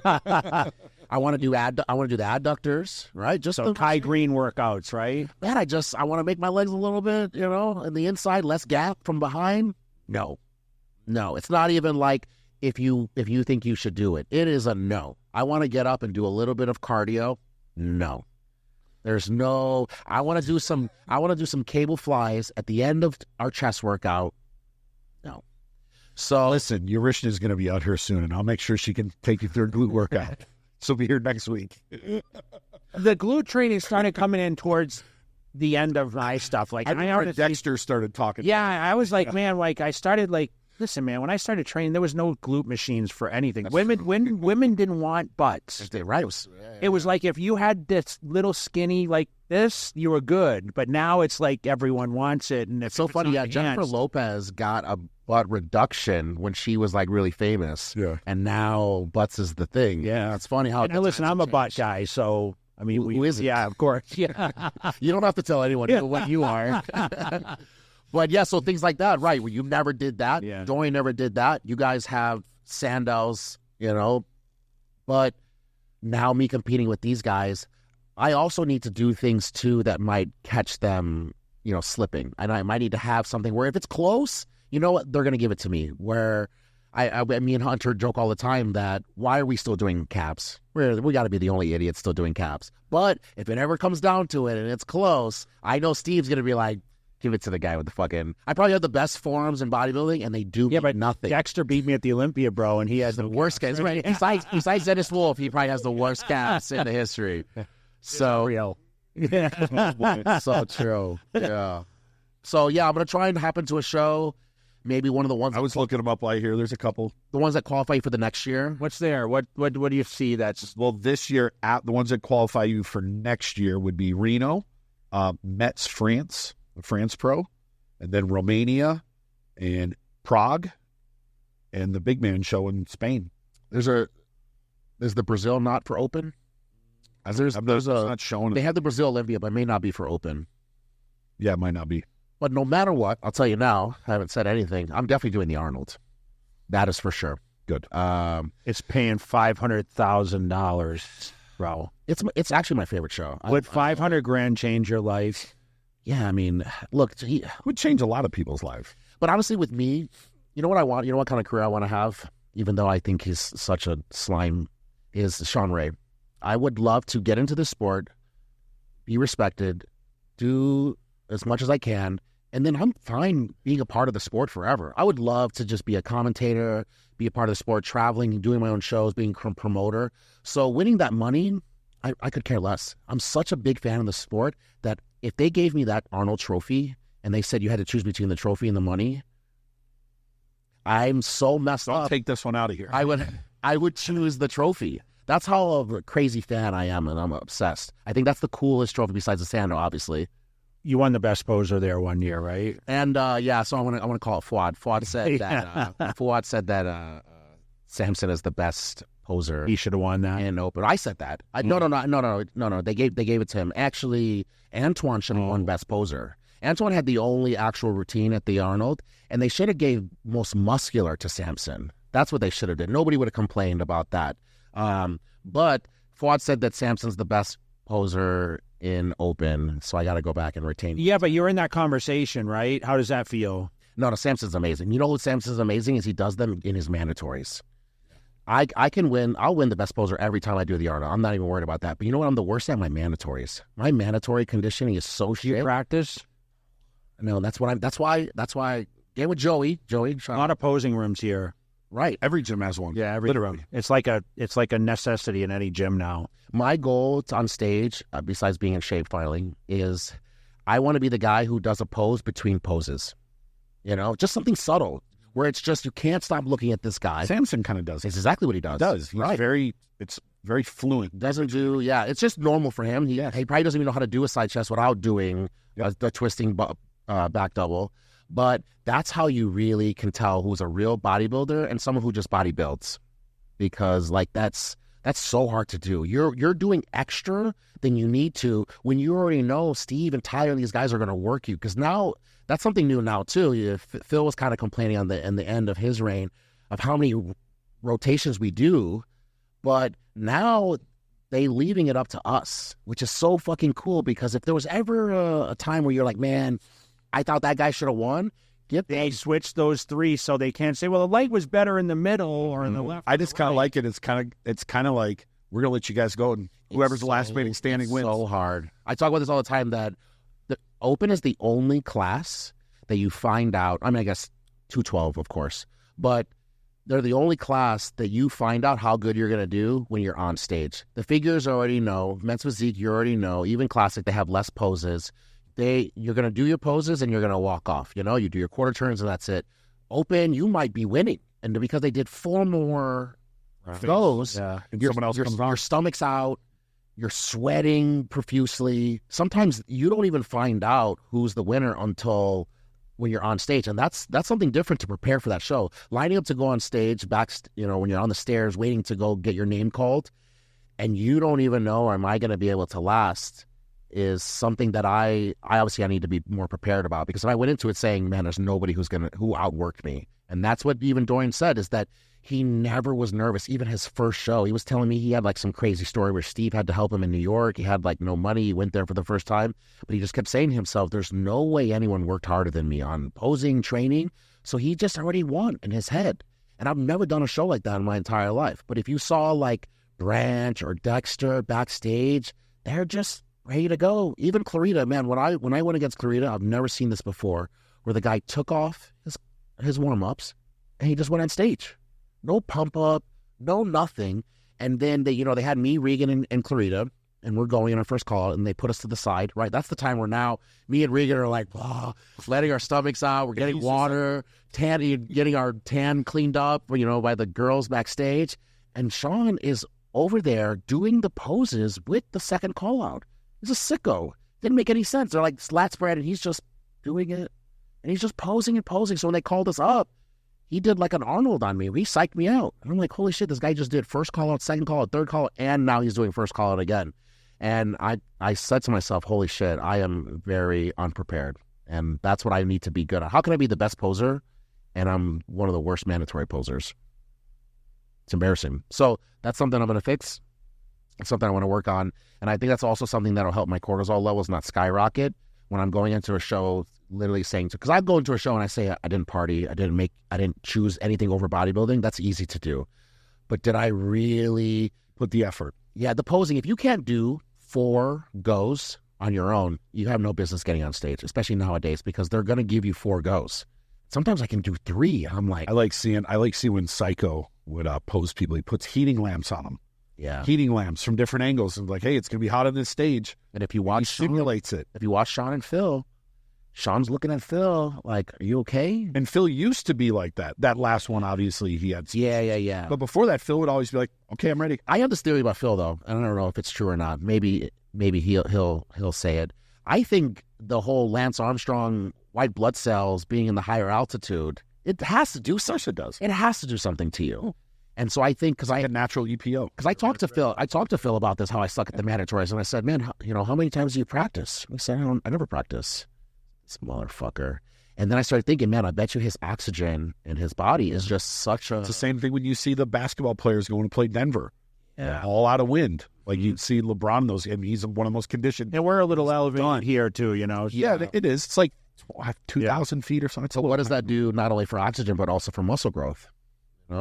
So more cells, the better you'll grow. And that's why you look at Brett. He's massive. And Martin, they train insane. And that's because they started in Colorado, that armburst gym. So either way, he's someone that we haven't heard a lot from him. But Brandon Curry also is being pretty forgotten about. Brandon, he was 4th last year. Every year they're just like he's when there's we try to bring him into our discussion because he was 4th when he was sick. He was in the hospital. Yeah, so like why are we not? Why is the scope of bodybuilding not talking about? I think it's because people talk about just what they see in the social media. And Brandon's not throwing it out there. There's two types of fans. There's the fans that actually go to shows, and there's the people who watch it off their phone on the toilet at home. And that's the problem, is that they won't watch the show. They won't even buy the live stream. They just wait for somebody to put 2 comparison pictures, put a verses in between, and then they give their opinion. You can put me against the smallest classic guy in a picture on Instagram. You can't understand. And when you say this to people, it just offends them because they know that they're not going to shows. And I'm not saying the best fans are the ones that go to all shows, but if you've never been to one show in your entire life, then I don't think that you can be giving your opinion on who sucks or who's good or not, because on open anyway, like you said, I used to be a big Ronnie hater. I used to be like, man, this guy, I would never want to look like him. And then no matter like the same thing you had from Dorian, when you see them in person, you just have this like, man, I didn't know shit sitting at home. And thank God the live streams are getting better now. But before that, the live streams are horrible. How can you even have an opinion when that shit's all pixelated? I hate that. Like, we'll be at shows and I'll see commentary afterwards, and I'm going, that's not what I saw. Dude, you can sit in the audience and watch the screen. It's not the same. It's not the same. The screen looks crazy. There's times where I'll go to some of the pre-judges and he'll say, what do you think? And I'm like, this is what I see.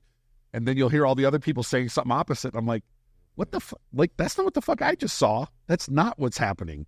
But if you don't see it in person, you don't see the transitions, muscle fibers, a picture is just a shot. Yeah. You don't see everything. The transitions when you let stuff out. Yeah, it's a big difference. But also, how many fans, this is the same thing with voting for presidents too, when they take polls on who's going to win, this and that. How many people are fans of bodybuilding that just don't have social media? You know? Yeah. How many older people they're still on Facebook, if that, but they go to the shows, you know? Their opinion also is just as important as the guy doing all the polls on Instagram. But because he's not giving his opinion, we're thinking, oh, this is what the people want. It's just the same thing when you're like, who's going to win president? I've seen people, and I'm literally looking at them like, how are you alive? And you have the same vote that I do for president. So it's the same thing in bodybuilding. If your opinion is the same as mine, and I go to shows, I'm in there in person, I'm watching people grow up, you know, or grow into the shows and their careers, how are our opinions the same? And so when you take these polls, that's the only thing that worries me with the heads of the sport is that sometimes these guys' opinions, it's like the general opinion of the sport, they're not the general fans. Some of these hardcore fans are sometimes people that live in other countries, they can't travel, they don't have social media, and then the older crowd. We have to keep remembering that the older fans don't fucking waste their time on social media. They have other things that they're doing, or they just don't even believe in it. But if you went around to their house and you said, hey, do you think this person's a better Mr. Olympia? I bet you your polls would be completely different. And so, but we can't give them a voice, unfortunately, because they're not on this little phone that somehow is a percentage of what our opinion is today. So that's the only thing that I hate is that you'll go to, like, especially these Spanish countries, man, they are like hardcore fans, and they barely have Facebook, barely.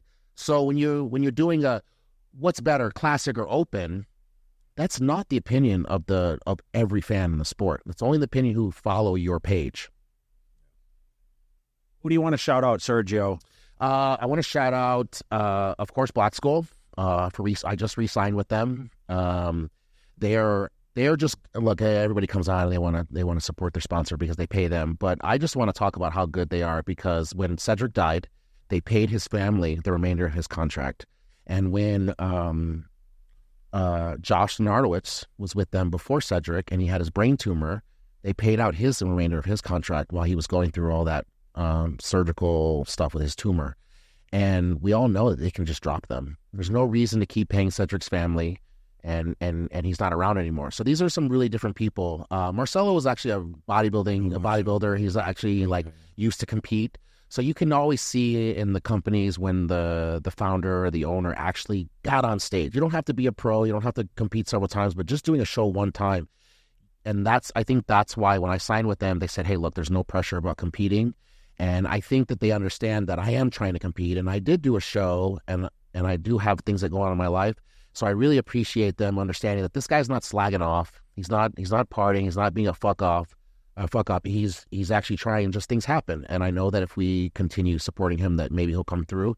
And then the other sponsor I want to shout out is Trained by JP. I've always just been a really big fan of JP just from his training. And when I was in Europe, I was able to reach out to them about a sponsorship, and they made it clear that because I'm living in Europe, that was something that they wanted to do, that they wanted to sponsor me. So I was very stressed when I had to leave, thinking that, they made it clear because you're in Europe, we are focusing on our company out there, not in America. And when I called him to tell them this situation had happened, he told me, not to worry, not to stress. They loved what I was doing with them, and they're going to continue to sponsor me. So those mean a lot because, yes, paying our bills allows us to focus more on the training. But it's very rare in the sport when people are actually very understanding about your life and they actually care about you as a person. And I'm very blessed that I have that. What about your clothing brand? Talk a little bit about that. Yeah, so I did Victory, and I wear your shirt sometimes, yeah. I love it too because people will screenshot and send it to me. It's not like you're tagging me, you're just wearing it because you like it, so that's really cool. That's messed up. I never got one. You don't have 4X. 3X? A 3X. Oh, you were talking about 4X Olympia or 4XI? Oh, 4XL. I'm a 3X, not Olympia.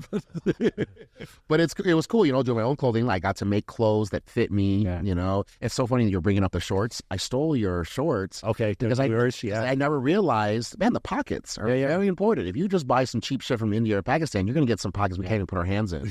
And it's something so simple as me wearing your clothes. And I'm like, man, pockets, like how the fuck is this important to me? But it is important. So either way, I was doing my own clothing. I even did my own supplements. It was so great that I knew, because New York, it wasn't that the company dropped me and I had to buy a one-way ticket. It's that the company went under. It wasn't like that I did something wrong or they did something wrong. So me having my own supplement company and my own clothing company, I knew no one's going to call me before a show and say, we're going to drop you. We can't afford you. So having that less of stress was so amazing. But then I was thinking that there's not extra work that goes into those things. And that ended up being the thing when I did the Arnold the second time, is now I don't have to rely on anyone.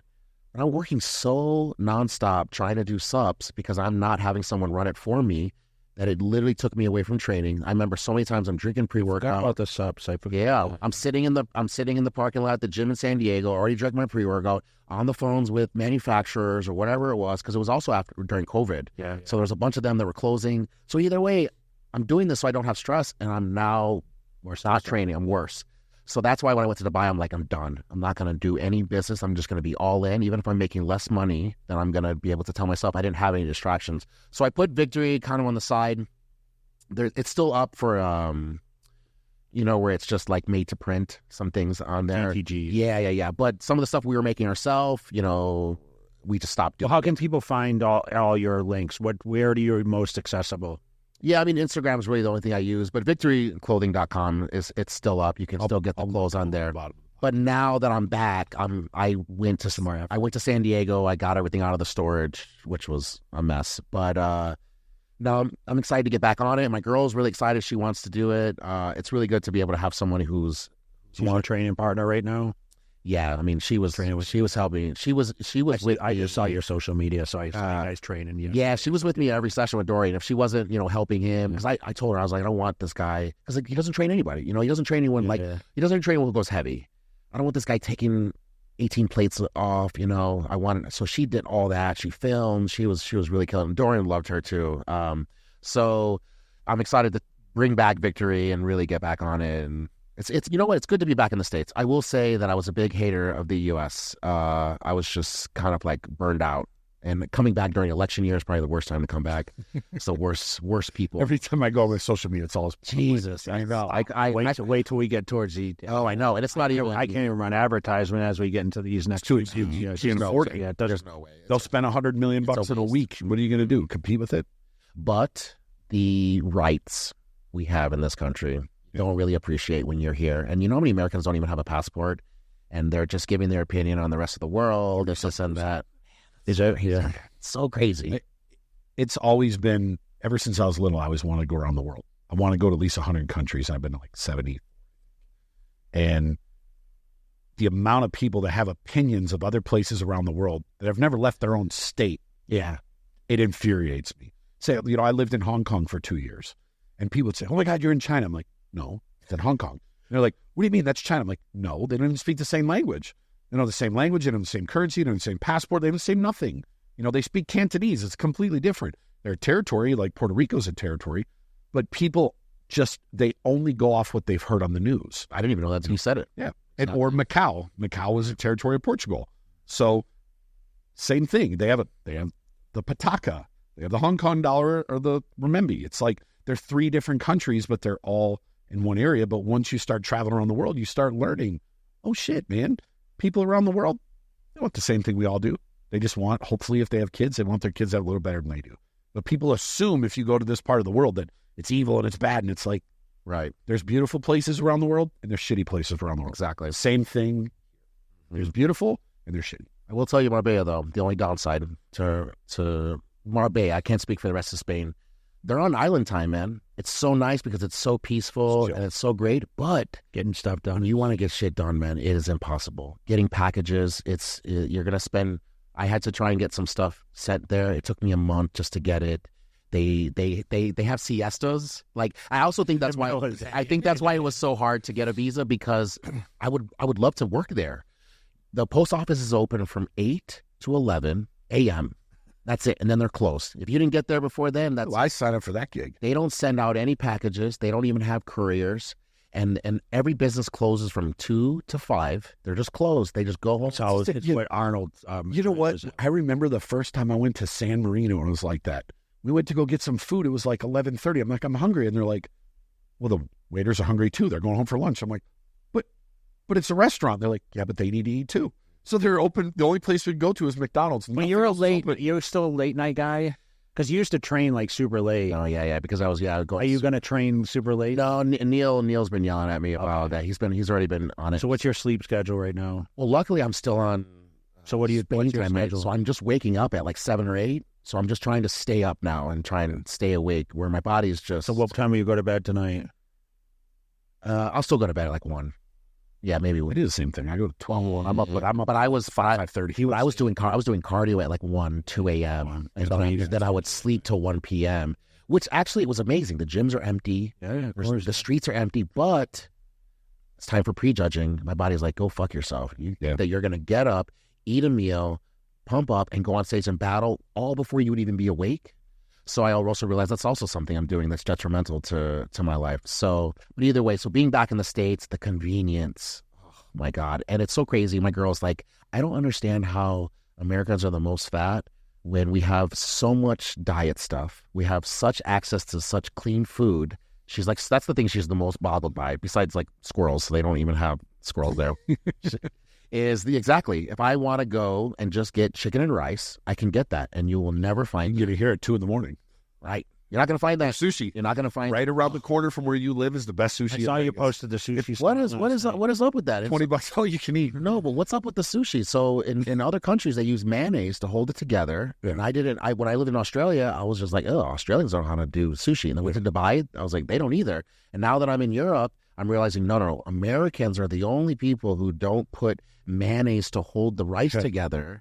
Sugar. So there's sugar. So there's right. Yeah. A lot of sugar. So there's a lot of things that I realized too that I'm like, man, America has better this, but it's not. It's because it's worse. Yeah. I'll let you in a little hack right where you live. Around the corner, there's a spot after 9 p.m.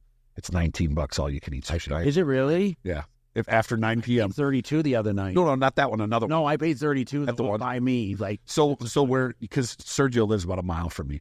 There's 4 all-you-can-eat spots within a square mile. If you want to live on a budget, you ask him. Yeah.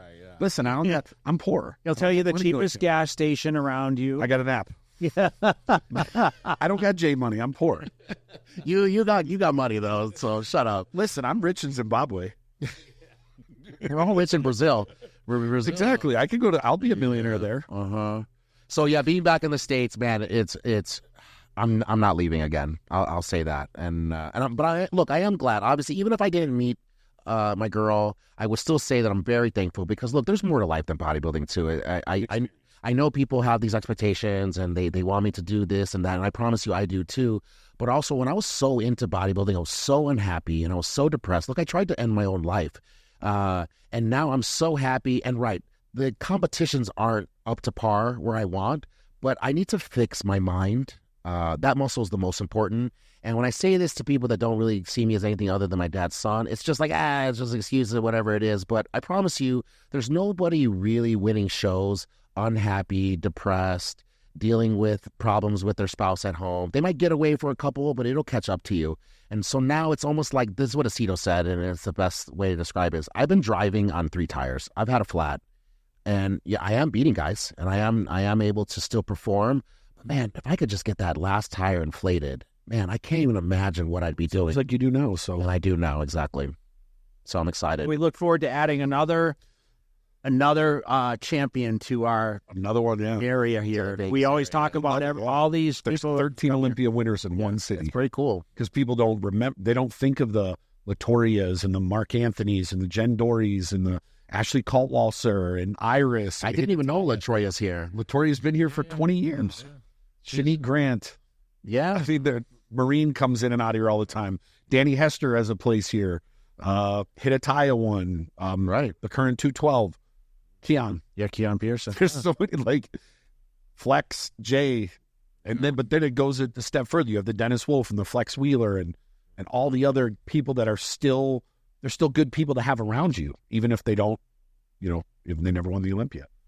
Speaking of Dennis Wolf, shout out to Gym 80. That's also another sponsor I had. So he has a gym in his backyard. Yeah. Go try it. It's 110. The problem is he trains at 6 in the morning. I am making a commitment. He actually texts me. You're gonna go. I'm gonna go at 6 in the morning and film. They're wearing like it's winter. I know, but right now it's still like pretty 100 degrees. Yeah. Now it's before the sun comes up, so it's I actually think decent. you guys need to do it at No, we will. No, we'll at high noon. No, we'll. He gets up. He trains. It's 110. It's like dark. When he trains with gloves when it is cold Right. and stuff. But listen, man, we're happy to have you on. We appreciate you taking the time. I know you were shouting out to him even when you weren't here, like, "Hey, I'm ready to go," and come on and welcome back to the scene. And we look forward to seeing what the call is going to be. And we're going to have to bring you on when there's something controversial so you can talk shit. Ooh, yeah, I'll get even extra more haters. But no, I appreciate it. I want to say, too, to you guys that I appreciate this show because, like you said... Hopefully you watch a couple of our episodes. Yeah. It's easy to watch. It's easy to do these shows when everybody's just on their phone in different countries or different states. But the way that you guys do this, it's just way more real. And when you guys are talking to people, you can tell that they're not like gotcha questions. Like you said, I know people want me to go on shows, so I'll say things that are not untrue, but because they don't want to say them. Well, listen, we actually may ask you to come and make an appearance here and there to maybe help us with a couple reviews and opinions. And listen, anything you have to say or anything that you might have on your mind, man, you're always welcome to come. And I said this to you off the camera, but, when we started doing this, we want it to be where people can put out what they want to put out. There's no gotcha. There's no negativity. We're not trying to make anyone look bad. There's plenty of channels that do, and we don't want that. We want people to tell their story and their truth, and that's what you're able. I mean, I grew up in this sport. I don't think there's anyone besides Hunter that's actually literally grew up in this sport. Me and Hunter paid money to wait in line to go to expos ourselves if our dads were there or not, and now we're able to compete, and that's just something that you don't have to appreciate it, but it does mean that whenever we're giving our opinion as someone who's been in the sport as a fan, not as just someone's child. And I just know I don't think there's ever going to be another child of a Mr. Olympia again. And I don't think that's anything amazing about me. But let's also remember, too, that there is none. Not only is there no one who's a pro, there's no one even trying to work out. There's no one ever of any of the Mr. Olympias who even are just even trying to get a pro card. And so I think when you look at me and Hunter, and if we do well, it's because of our dads. And if we don't, it's, well, you're never going to live up to that. But I think we should really appreciate to have someone who could grow up in this sport, have opinions from back in the day and today. And I think it's a really cool dynamic to have me and him. So I've already talked to him. There's no way that I'm going to retire until me and him do a show together, because there's no way that you ever have as a pro. Well, the Olympia. But that wasn't. Oh no, he wasn't at that one, but I did. Yeah, because I did the one Sean won. Yeah, and Hunter he did it. He wasn't at that one, and then he's been at every one since, and I haven't. But yeah, I think that when Hunter, because he doesn't speak a lot, he doesn't give his opinion a lot. But if you talk to him, I think it's a different opinion, just like mine, because it's not like your opinion, what you and your friends talk about. I think it's seeing the evolution of the sport, and also like when I give my opinion, I think what's the best for the sport. But if you just pretend that I'm not my dad's son, then I think it would be a little bit different. But I think that is going to be something that's never going to happen again. I think also mostly because the money.